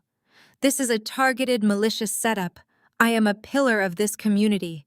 You cannot do this based on the fabricated, vindictive evidence of a disgruntled housewife." Agent Miller did not argue. He did not raise his voice. He simply reached into the inner pocket of his dark navy windbreaker. He pulled out a thick, heavy stack of paper stamped with the official, undeniable seal of a federal judge. The crisp rustle of the paper sounded like a guillotine dropping in the quiet foyer. "We already verified the logs with the banking authorities," Mr. Hayes, Agent Miller stated, his voice stripped of any warmth or leniency. He looked directly into Bradley's terrified, hyperventilating eyes, then shifted his gaze to the trembling, broken form of Marcus Washington. Agent Miller unfolded the top document, his expression turning to stone. "Marcus Washington and Bradley Hayes, you are under arrest for federal embezzlement, wire fraud, and tax evasion." The sharp, heavy click of cold steel ratcheting shut echoed like a gunshot through the vaulted grand foyer. Two uniformed officers moved with ruthless efficiency, grabbing Marcus by his trembling shoulders and yanking his arms behind his back. A second pair of officers seized Bradley, shoving the billionaire's CEO against the very marble pillars he had paid for with stolen money. The sheer physical reality of the handcuffs snapping around Bradley's wrists shattered the remaining illusion of his invincibility. He did not fight back. He simply went entirely limp, his face a mask of absolute hollow terror. Serena, however, completely lost her mind. The sight of her powerful husband being manhandled by local police officers snapped whatever fragile thread of sanity she had left. She let out a guttural, terrifying shriek and physically lunged at the officers. She grabbed the sleeve of the nearest policeman, her long, manicured acrylic nails digging desperately into his uniform. "Get your filthy hands off my husband!" Serena screamed, her voice cracking into a hysterical, screeching pitch. "Unhand him this instant. You are making a catastrophic mistake. Do you have any idea who we are? We own this city. I will have your badges. I will have your pensions. I will personally see to it that every single one of you is working security at a shopping mall by tomorrow morning. Let him go." The officer did not even flinch. He easily pried her hands off his uniform and firmly pushed her backward. "Ma'am, if you touch me again, you will be joining him in the back of the cruiser for assaulting an officer," he stated, his voice a flat, uncompromising wall of authority. Agent Miller stepped between Serena and the arresting officers, his presence looming over her like a dark cloud. "Mrs. Hayes, I highly suggest you lower your voice and step away," he instructed, his tone laced with absolute finality. "This entire estate is now an active federal crime scene. Every asset your husband and your brother claim to own is currently being frozen, audited, and seized by the federal government to pay back the clients they defrauded." Serena gasped, her hands flying to her diamond necklace as if she needed it to breathe. "Then kick her out!" Serena shrieked, pointing a shaking accusatory finger directly at me. "If this is a crime scene, then she is trespassing. Arrest her. Throw her out on the street where she belongs." Agent Miller did not even look in my direction. He kept his steely gaze fixed entirely on Serena. "Ms. Chloe is not going anywhere," he replied calmly. "The holding company Vanguard Tech has legally acquired the deed to this property through the corporate liquidation. Since Ms. Chloe is the sole owner and acting CEO of Vanguard Tech, she is the only person standing in this foyer who actually has the legal right to be here. You, on the other hand, do not. You have exactly 2 minutes to gather your coat and exit the premises before you are arrested for criminal trespassing. Only the Washington and Hayes families are being evicted today." The remaining high society guests did not need to be told twice. The elite socialites, the charity board members, and the wealthy investors immediately scrambled toward the heavy oak doors, desperately fleeing the mansion to avoid being associated with the disgraced family. They abandoned Serena and Bradley without a single backward glance, their loyalty evaporating the very second the money ran out. Marcus was actively weeping now. His knees buckled, and the officers holding his arms had to physically haul him back up to his feet. His velvet jacket was ruined, his expensive shoes scuffed, and his face was smeared with sweat and tears. He looked at me, his eyes wide and pleading desperately, hoping to manipulate the woman he had spent years breaking down. "Chloe, please." Marcus begged, his voice a pathetic, wavering sob. "You cannot do this to me. Please, I am begging you. Remember our wedding vows, for better or for worse. We promised to stand by each other. You know I only did this because of you. I only strayed. I only took that money because the pressure to be a provider was completely destroying me. I was just trying to give us the life we deserved. I did it all for our family." I stepped slowly across the marble floor, the sharp click of my heels ringing out in the clearing room. I stopped inches away from him, looking down at the groveling, miserable man I had once thought I loved. I did not feel an ounce of pity. I felt nothing but a cold, clarifying disgust. "Do not ever use the word provider in my presence again," I stated, my voice dropping to a lethal, quiet intensity that made him flinch. "You never provided for me, Marcus. I ate instant ramen for dinner and skipped meals for 3 straight years, just so you could afford to wear $3,000 custom Italian suits to the office.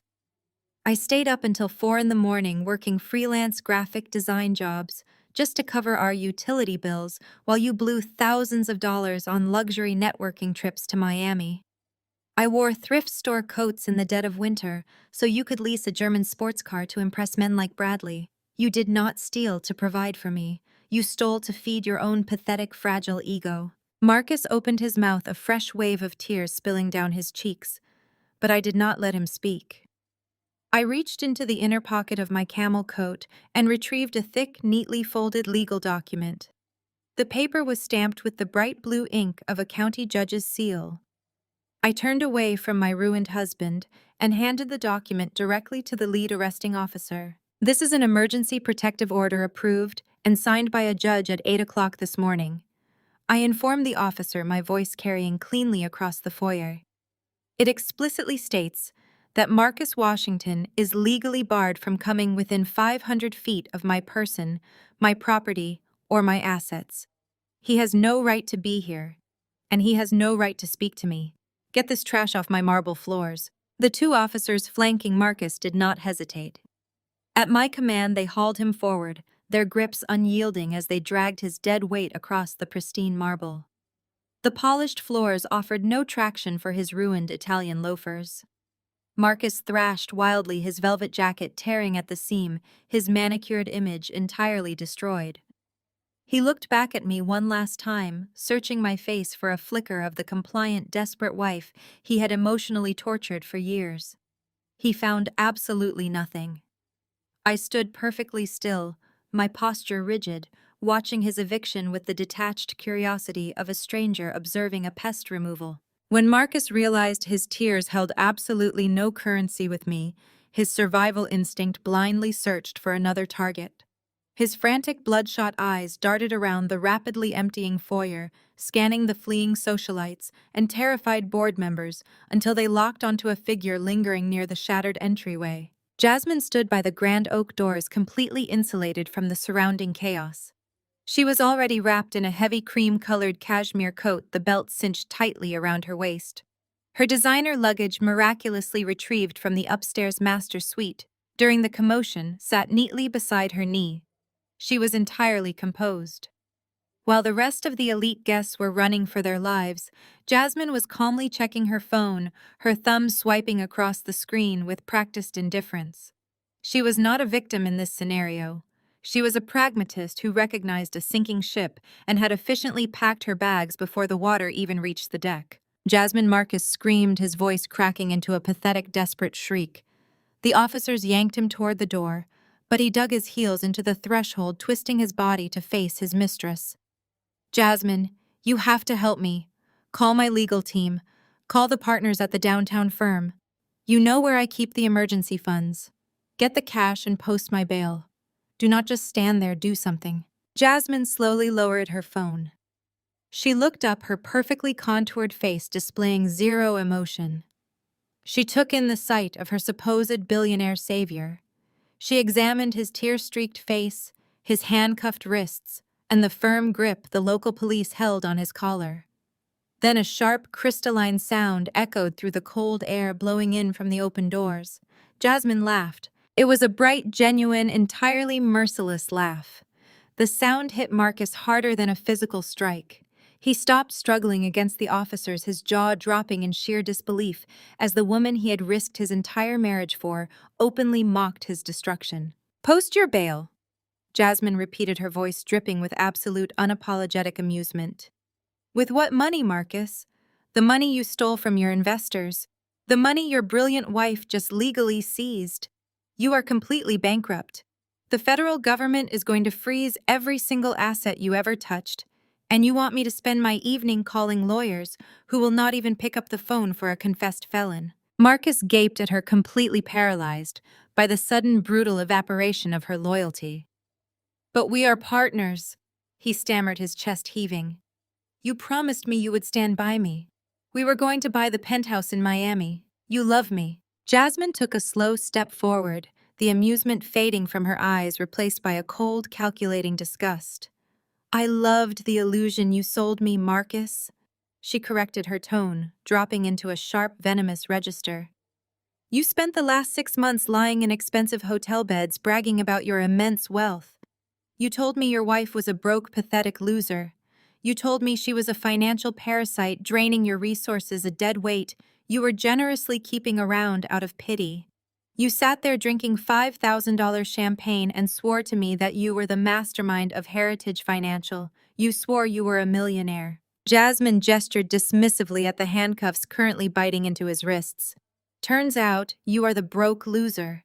You are nothing but a common thief who got outsmarted by the very woman you spent every single day belittling.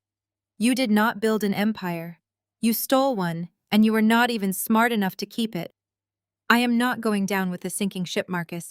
I am taking an Uber." She turned her gaze away from his devastated face and looked directly at me. Across the ruined foyer, our eyes met. There was no hatred in her expression, no jealousy, and certainly no regret. Jasmine simply offered me a slow, deliberate nod. It was a gesture of pure, unadulterated respect. Game recognized game. She understood the absolute magnitude of the power play I had just executed. I had not just defeated Marcus. I had utterly annihilated him on a cellular level. Without waiting for my response, Jasmine turned on her heel, grabbed the handle of her designer suitcase, and stepped out into the freezing winter night. Wait, just a minute." The frantic, gravelly voice belonged to Beatrice. Marcus's mother had spent the entire hostile takeover cowering behind a massive marble pillar, paralyzed by the sight of her son's fraudulent empire crumbling to ash. But the prospect of her son going to federal prison had finally overridden her cowardice. Beatrice lunged out of the shadows, her heavy silk dress swishing aggressively as she charged toward the open doors. She completely ignored the police officers, her eyes locked entirely on the fleeing mistress. Beatrice intercepted Jasmine just as she reached the bottom of the grand stone steps. The older woman grabbed Jasmine's cashmere sleeve, her manicured fingers digging in with desperate clawing entitlement. "You are not going anywhere," Beatrice snarled, her face twisted into a mask of aristocratic rage. "My son is going to jail because of you. You distracted him. You drained his accounts. And now you are trying to flee like a common thief. If you are not going to call his lawyers, then you are going to pay for them. Hand over that necklace right now." Beatrice pointed a trembling finger at Jasmine's chest. The Washington family diamond tennis necklace, the priceless heirloom Marcus had stolen from my personal safe to gift his mistress, was conspicuously absent from Jasmine's neck. Beatrice knew the value of those stones. She knew that a single piece of legacy jewelry could secure a top-tier defense attorney. "Give it back!" Beatrice demanded, her voice shrill and panicked as the cold wind whipped her hair across her face. "That necklace belongs to my family. It is a legacy piece worth $500,000. I know you hid it in your purse. Hand it over to me right now so I can liquidate it for my son's bail, or I will have these federal agents arrest you for grand larceny." Jasmine did not flinch. She did not try to pull away from Beatrice's aggressive grip. She simply stood on the snow-dusted driveway, staring at the frantic, desperate mother of the man she had just discarded. Jasmine reached into her designer handbag, her hand emerging with the heavy, glittering tennis necklace. The stones caught the flashing red and blue lights of the police cruisers idling in the driveway. Beatrice reached out, a greedy, triumphant gasp escaping her lips, ready to snatch the financial lifeline. Jasmine let the necklace dangle from her fingers for a fraction of a second before she casually dropped it. The heavy jewelry hit the icy asphalt with a dull, uninspiring clatter. Beatrice shrieked, dropping to her knees on the freezing pavement, her hands frantically scrambling to gather the scattered stones. "You careless fool!" Beatrice wailed, brushing the snow off the jewelry. "You could have chipped the diamonds." Jasmine looked down at the older woman, groveling in the slush, a cruel, mocking smile spreading across her lips. She delivered the final brutal truth with effortless precision. "The necklace is cubic zirconia, you old hag," Jasmine stated, her voice carrying sharply over the idling engines of the police cruisers. "I took it to a jeweler the day after he gave it to me. Every single stone is a cheap lab-grown fake. Marcus could not even afford real diamonds for his mistress. He is a fraud, you are a fraud, and your entire family is a complete joke. Enjoy the federal indictment." Jasmine turned, pulled her luggage toward the waiting black sedan and disappeared into the night, leaving Beatrice kneeling in the freezing snow, clutching a handful of worthless glass. The heavy oak doors slammed shut, cutting off Marcus's final pathetic wail. The grand foyer of the Atlanta estate fell into a deafening, cavernous silence. The flashing red and blue lights from the police cruisers outside painted harsh, rotating shadows against the imported marble walls. Serena stood entirely alone in the center of the vast space.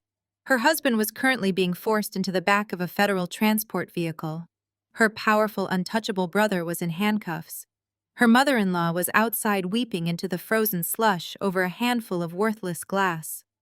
In the span of 20 minutes, the impenetrable fortress of wealth and privilege Serena had built her entire identity upon had been vaporized. Yet the human mind possesses a terrifying capacity for denial. Serena refused to break. She refused to let me or the few terrified socialites still pinned against the far wall see her bleed. She took a sharp, jagged breath and violently shoved her panic down into the pit of her stomach. She raised her chin, her face a rigid mask of supreme aristocratic arrogance.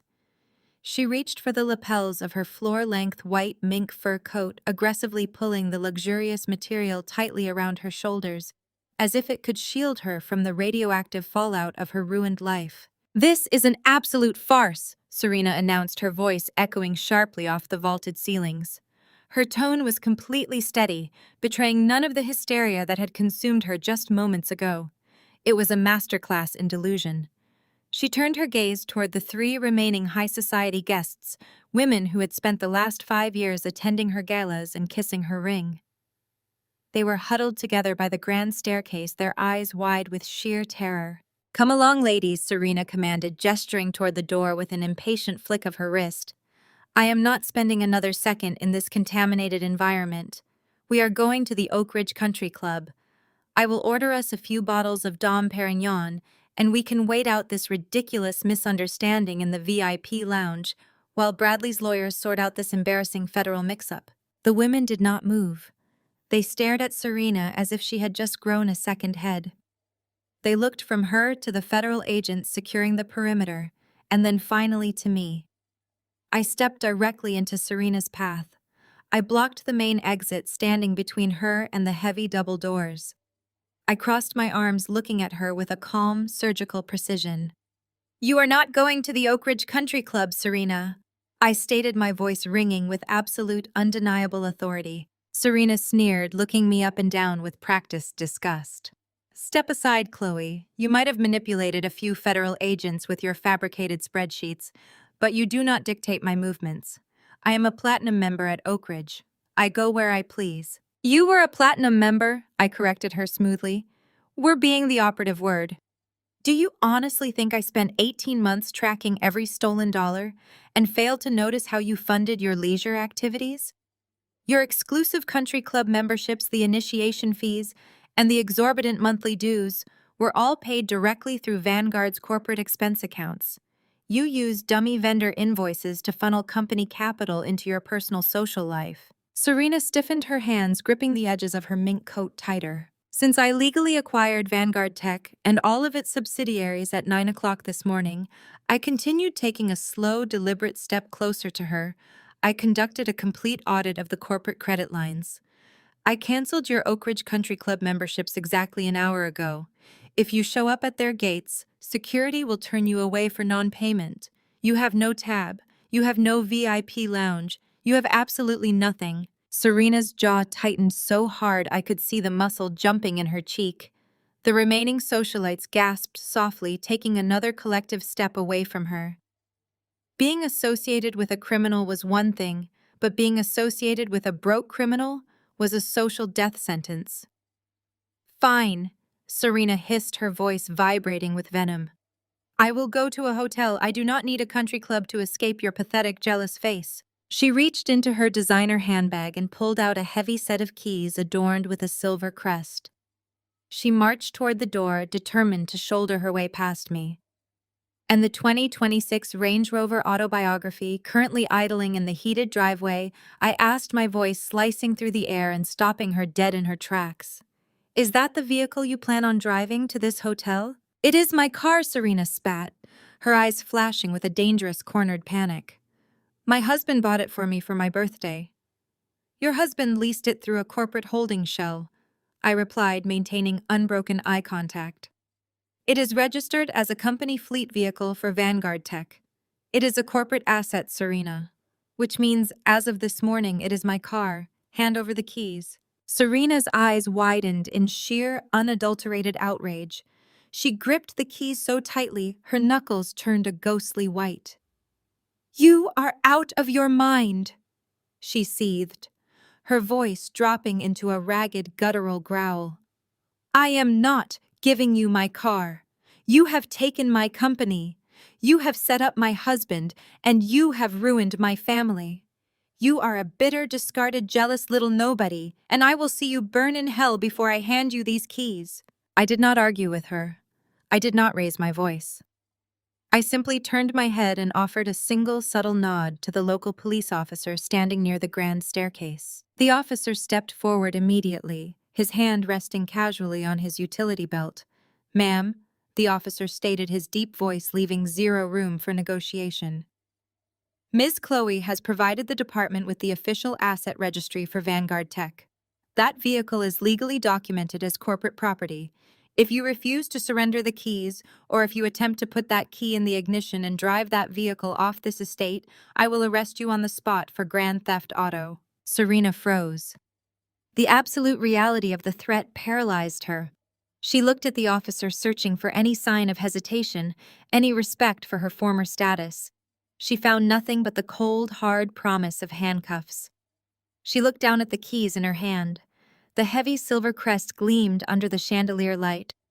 Slowly, her fingers uncurled. The keys hit the marble floor with a sharp, heavy clang, sliding across the polished stone until they stopped directly at my boots. I looked down at the keys, then back up at Serena. A slow, chilling realization washed over my face. I examined the luxurious floor-length white mink coat she was wearing. It was a spectacular piece of fashion, undoubtedly worth tens of thousands of dollars. Agent Miller, I said, not taking my eyes off Serena.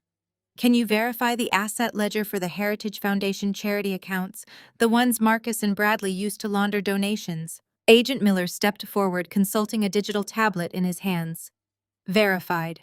All assets purchased with stolen charity funds are currently under seizure protocols. Check the ledger for a custom white mink coat purchased last month from a boutique in Milan, I instructed. Agent Miller tapped the screen. Verified. A wire transfer of $45,000 was flagged.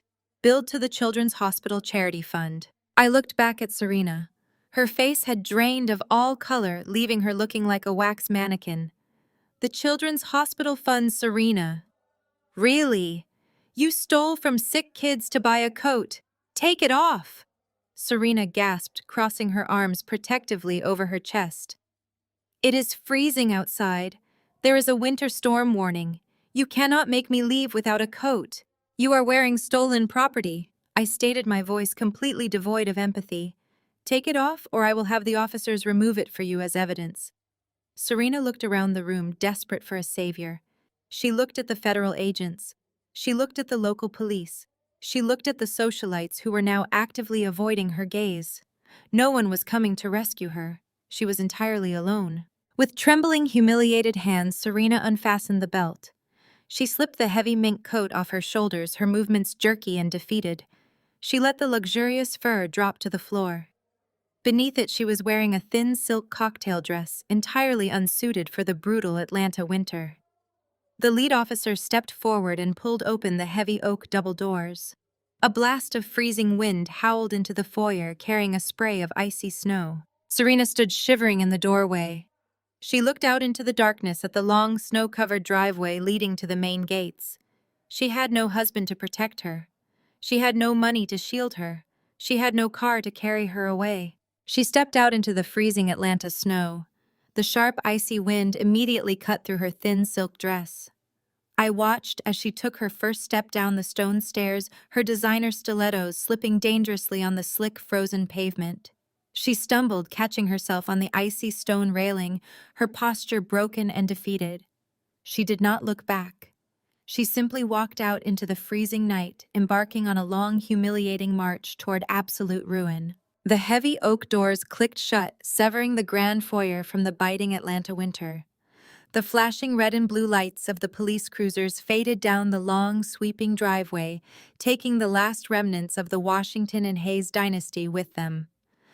The silence that settled over the estate was profound. It was not the tense, suffocating quiet that usually accompanied Marcus's foul moods, nor the icy, judgmental hush of Serena's society dinners. This was a clean, absolute peace.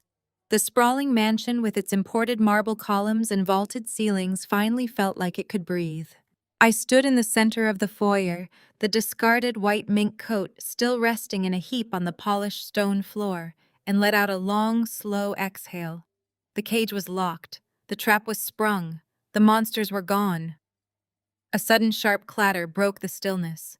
I turned toward the grand archway leading into the formal dining room.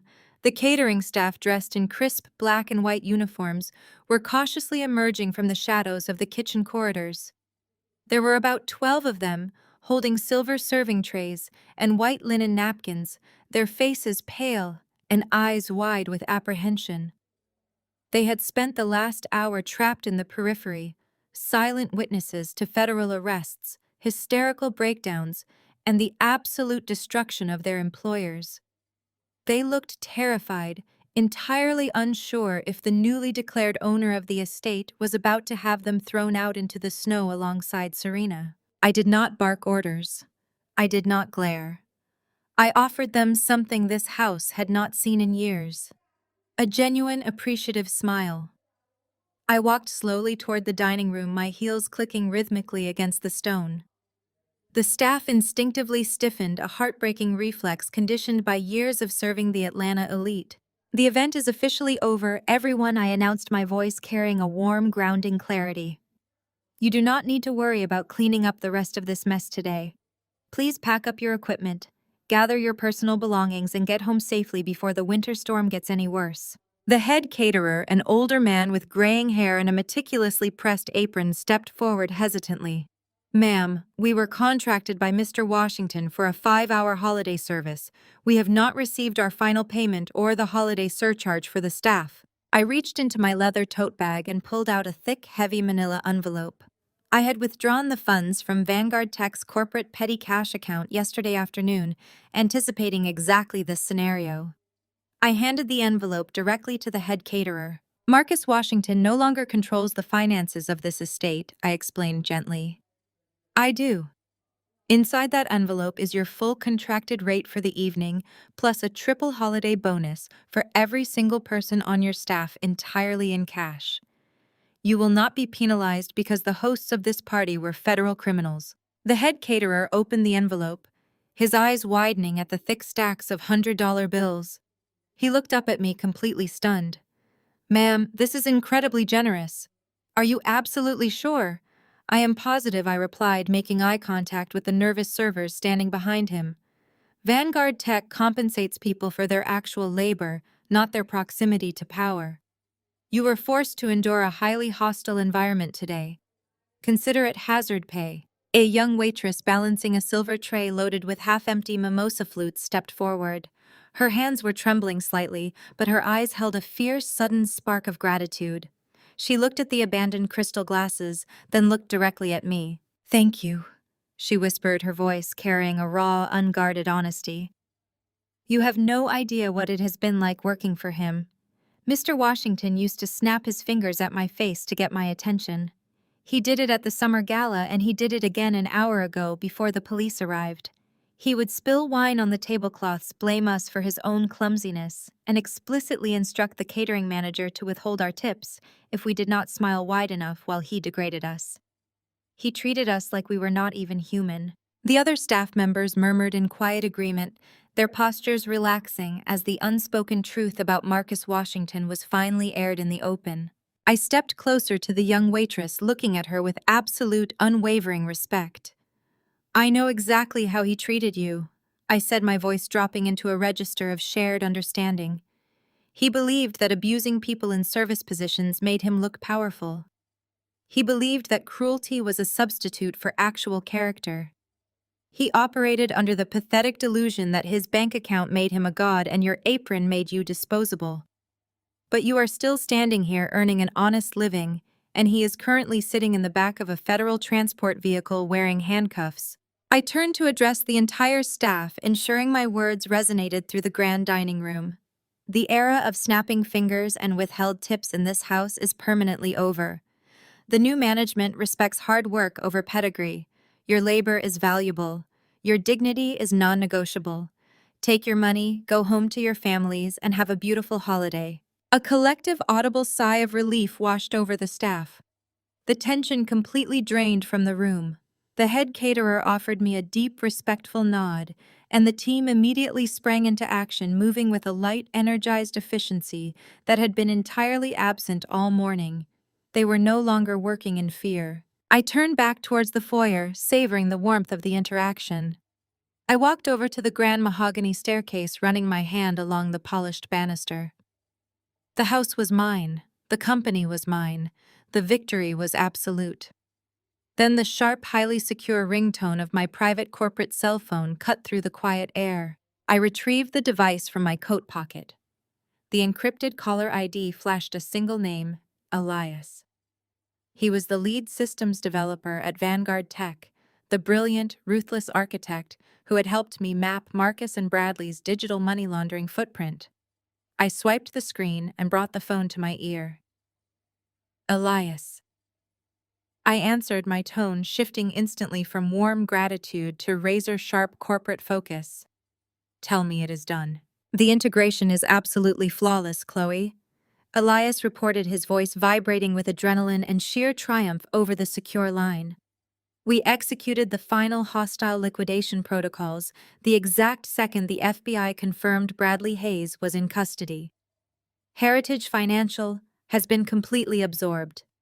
We isolated their clean capital, quarantined the fraudulent shell accounts for the federal auditors, and transferred total executive control of all viable subsidiaries directly to Vanguard Tech. I looked up at the vaulted ceiling, a cold, victorious smile spreading across my lips.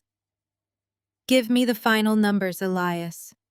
Elias took a deep breath on the other end of the line. The transition is finalized. As of 3 minutes ago, Vanguard Tech officially controls over $5 billion in assets. You are the sole signatory. You own the board. You own the infrastructure. You own everything. Elias's voice echoed through the speaker, sealing the greatest victory of my entire life. $5 billion. I repeated the number softly, letting the sheer magnitude of the hostile takeover wash over my senses. The Washington Empire was officially dead, entirely consumed by the Vanguard Tech infrastructure I had built from the shadows. I thanked Elias, authorized his massive holiday bonus, and ended the call. The silence of the estate was no longer an echo of Marcus's tyranny. It was the sound of my total ownership. Fast forward exactly 24 hours. It was Christmas night. The brutal winter storm had blanketed Atlanta in a thick layer of pristine, undisturbed snow, effectively shutting down the city and freezing the world outside. The sprawling mansion completely purged of Serena Beatrice, and the sycophantic elite belonged entirely to me. I sat in the center of the grand living room, the massive stone fireplace crackling warmly, casting a golden glow across the imported rugs. I wore a simple cashmere lounge set holding a crystal glass of the vintage Bordeaux Marcus had been saving for his supposed triumph. I took a slow sip, savoring the absolute peace of a kingdom finally conquered. The sharp, abrasive vibration of my personal cell phone suddenly shattered the quiet. I glanced at the glowing screen on the side table. It was an unknown number carrying a localized Atlanta area code. I rarely answered unknown numbers, but tonight I possessed a dark, curious intuition. I pressed accept and brought the phone to my ear. This is a prepaid collect call from an inmate at the United States Federal Penitentiary in Atlanta, a sterile, automated female voice announced. Press 1 to accept charges. I pressed 1. A harsh metallic click signaled the connection, followed immediately by the chaotic, echoing background noise of a high-security federal holding facility. Heavy steel doors slammed in the distance. Guards shouted unintelligible orders over the clamor of desperate men. And then I heard his voice. Chloe. Oh my God, Chloe, please do not hang up on me. Marcus sounded entirely unrecognizable.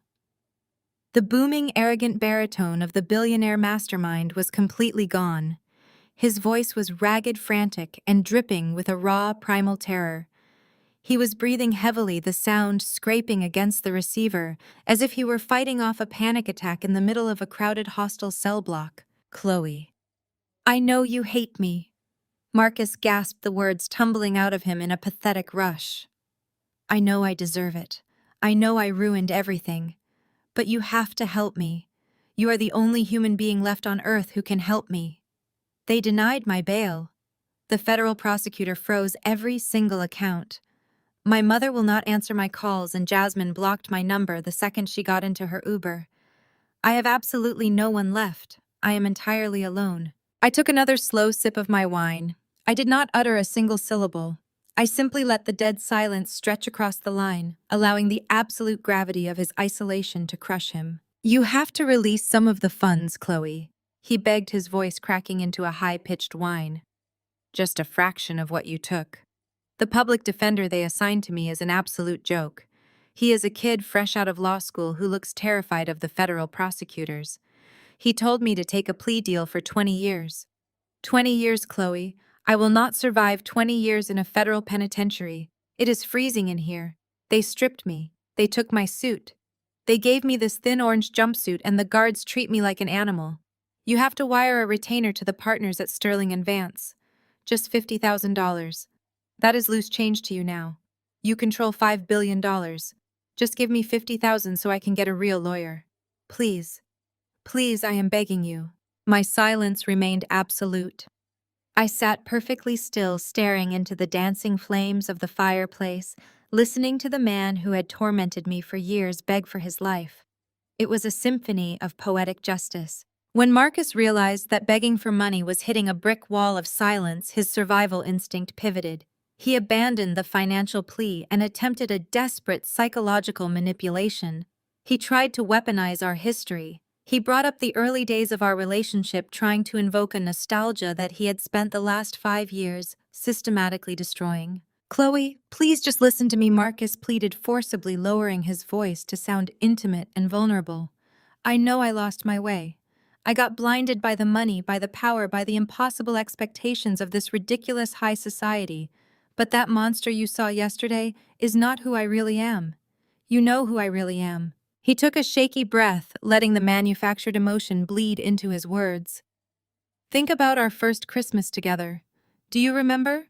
We were living in that tiny, freezing studio apartment above the laundromat on the south side. We did not even have enough money to turn the heat on. We wrapped ourselves in 3 cheap blankets and split a $10 pepperoni pizza for Christmas dinner. But we were happy.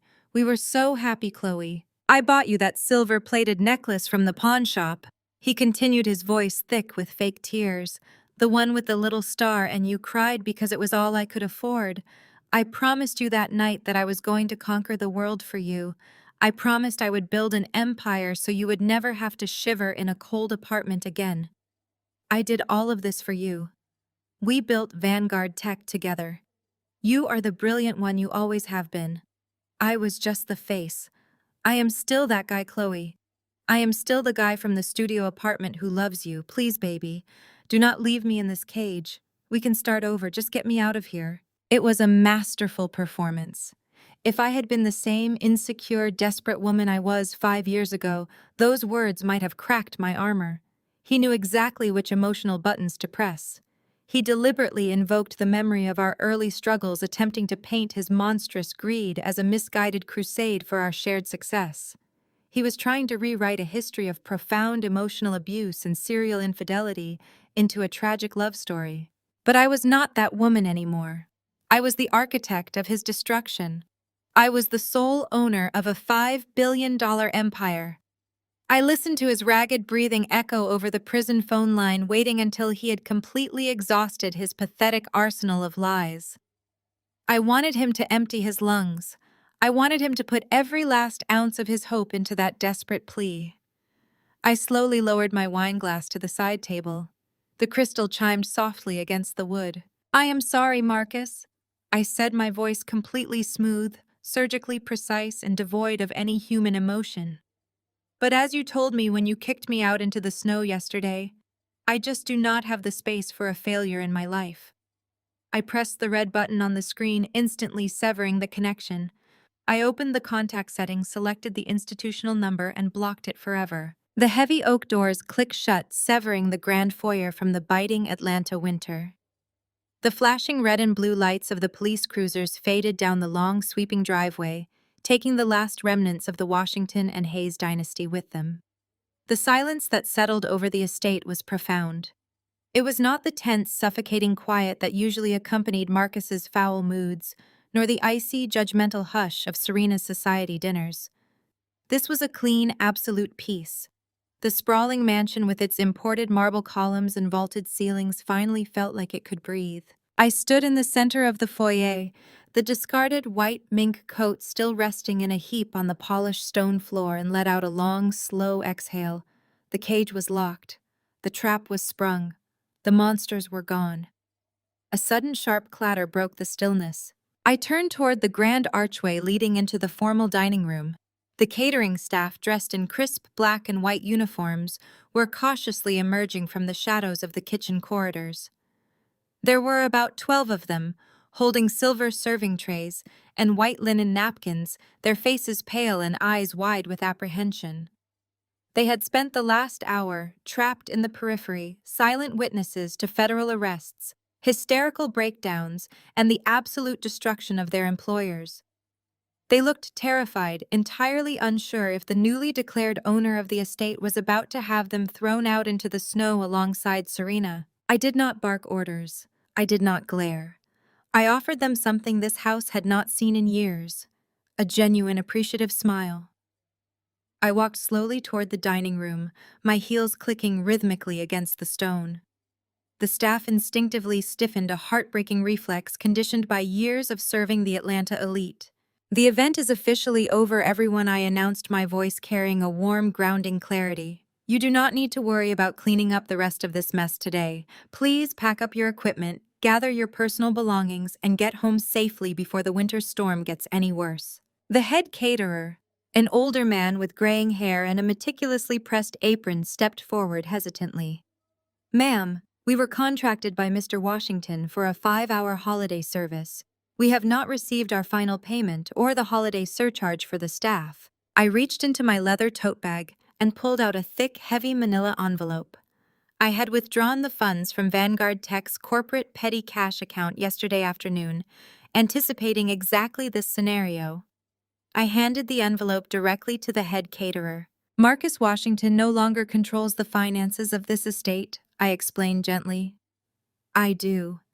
Inside that envelope is your full contracted rate for the evening, plus a triple holiday bonus for every single person on your staff, entirely in cash. You will not be penalized because the hosts of this party were federal criminals. The head caterer opened the envelope, his eyes widening at the thick stacks of $100 bills. He looked up at me, completely stunned. Ma'am, this is incredibly generous. Are you absolutely sure? I am positive, I replied, making eye contact with the nervous servers standing behind him. Vanguard Tech compensates people for their actual labor, not their proximity to power. You were forced to endure a highly hostile environment today. Consider it hazard pay.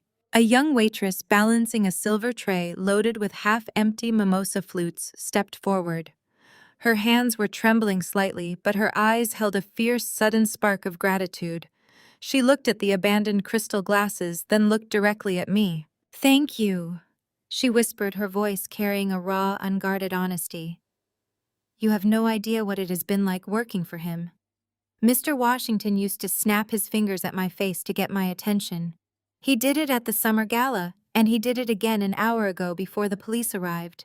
He would spill wine on the tablecloths, blame us for his own clumsiness, and explicitly instruct the catering manager to withhold our tips if we did not smile wide enough while he degraded us. He treated us like we were not even human. The other staff members murmured in quiet agreement, their postures relaxing, as the unspoken truth about Marcus Washington was finally aired in the open. I stepped closer to the young waitress, looking at her with absolute, unwavering respect.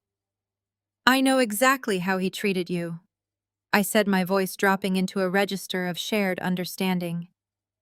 He believed that abusing people in service positions made him look powerful. He believed that cruelty was a substitute for actual character. He operated under the pathetic delusion that his bank account made him a god and your apron made you disposable.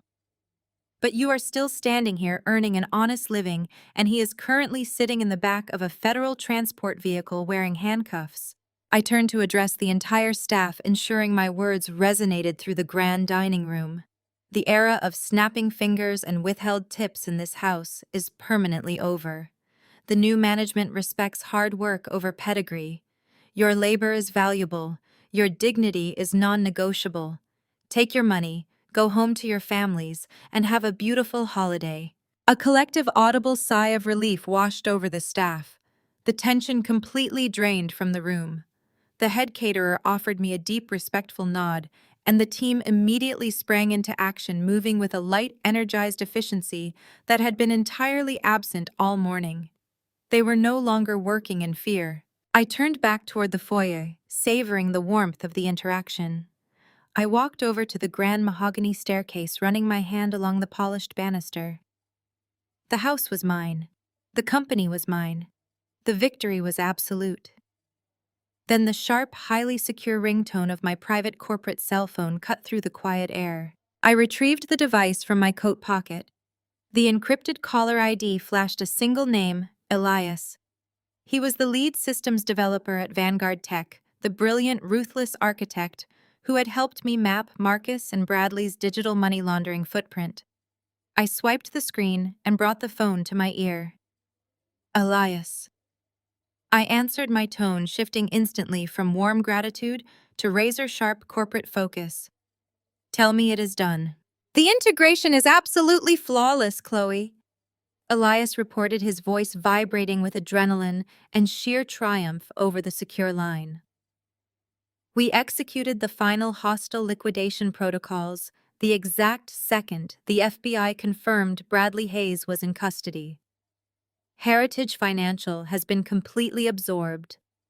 We isolated their clean capital, quarantined the fraudulent shell accounts for the federal auditors, and transferred total executive control of all viable subsidiaries directly to Vanguard Tech. I looked up at the vaulted ceiling, a cold, victorious smile spreading across my lips.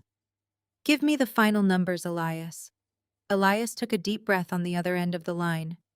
The transition is finalized. As of 3 minutes ago, Vanguard Tech officially controls over $5 billion in assets. You are the sole signatory. You own the board. You own the infrastructure. You own everything. The silence of the estate was no longer an absence of noise. It was a physical presence. It was a heavy, intoxicating blanket that draped over the imported marble and the vaulted ceilings. I left the phone on the side table. I left the memory of his frantic, desperate voice to wither and die in the digital void. I stood up from the plush sofa, my bare feet sinking into the Persian rug, and began to walk. I walked through the massive, quiet halls of my new estate. I ran my fingertips along the silk wallpaper. I traced the gilded edges of the antique mirrors. I owned the floors beneath my feet. I owned the walls that surrounded me. I owned the very air circulating through the vents. The house, once a monument to Marcus Washington's fraudulent ego, was now completely and irrevocably mine. It was purged. It was cleansed. My path led me away from the grand foyer and deep into the West Wing, toward the heavy mahogany doors of what used to be Marcus's home office. I pushed the doors open.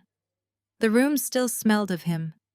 It smelled of expensive Cuban cigars, aged leather, and the sour metallic tang of unearned arrogance.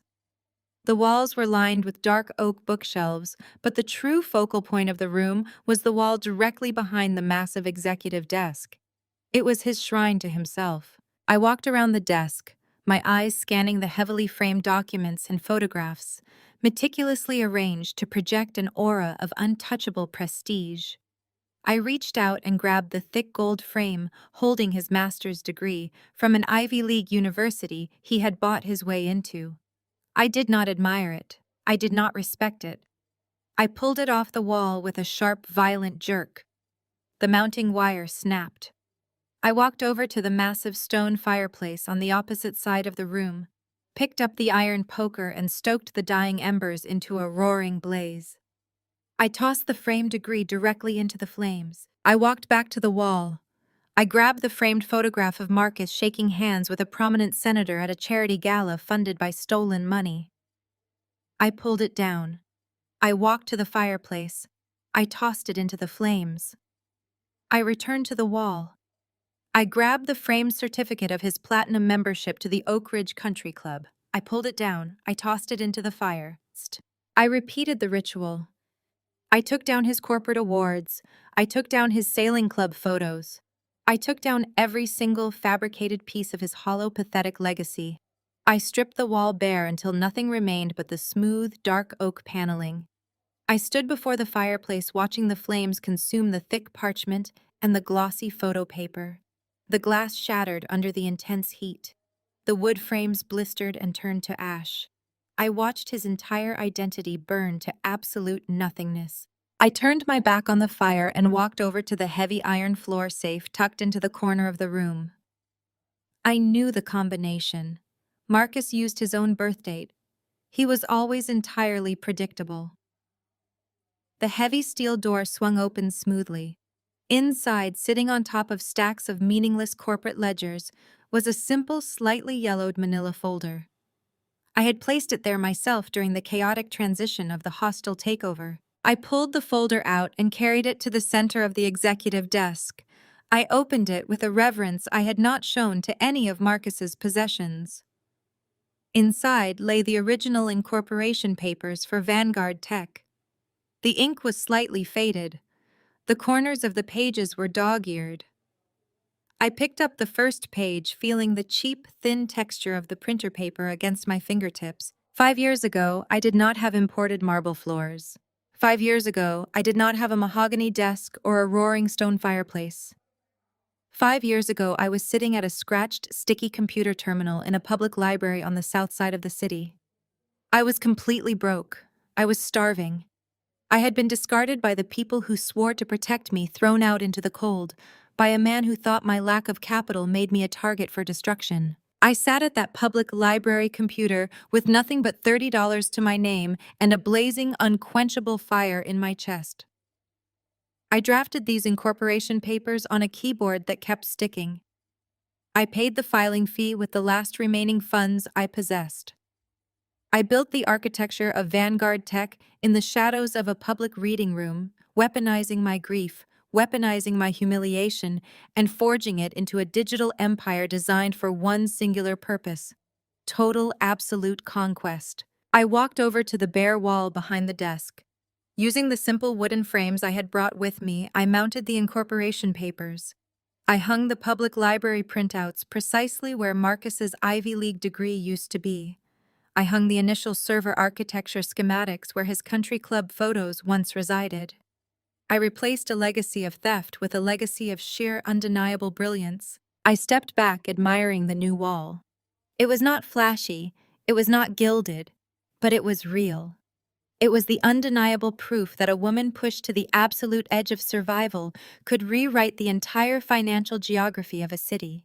I left the office, the scent of burning frames lingering in the air, and made my way to the private bar in the adjoining lounge. I bypassed the champagne.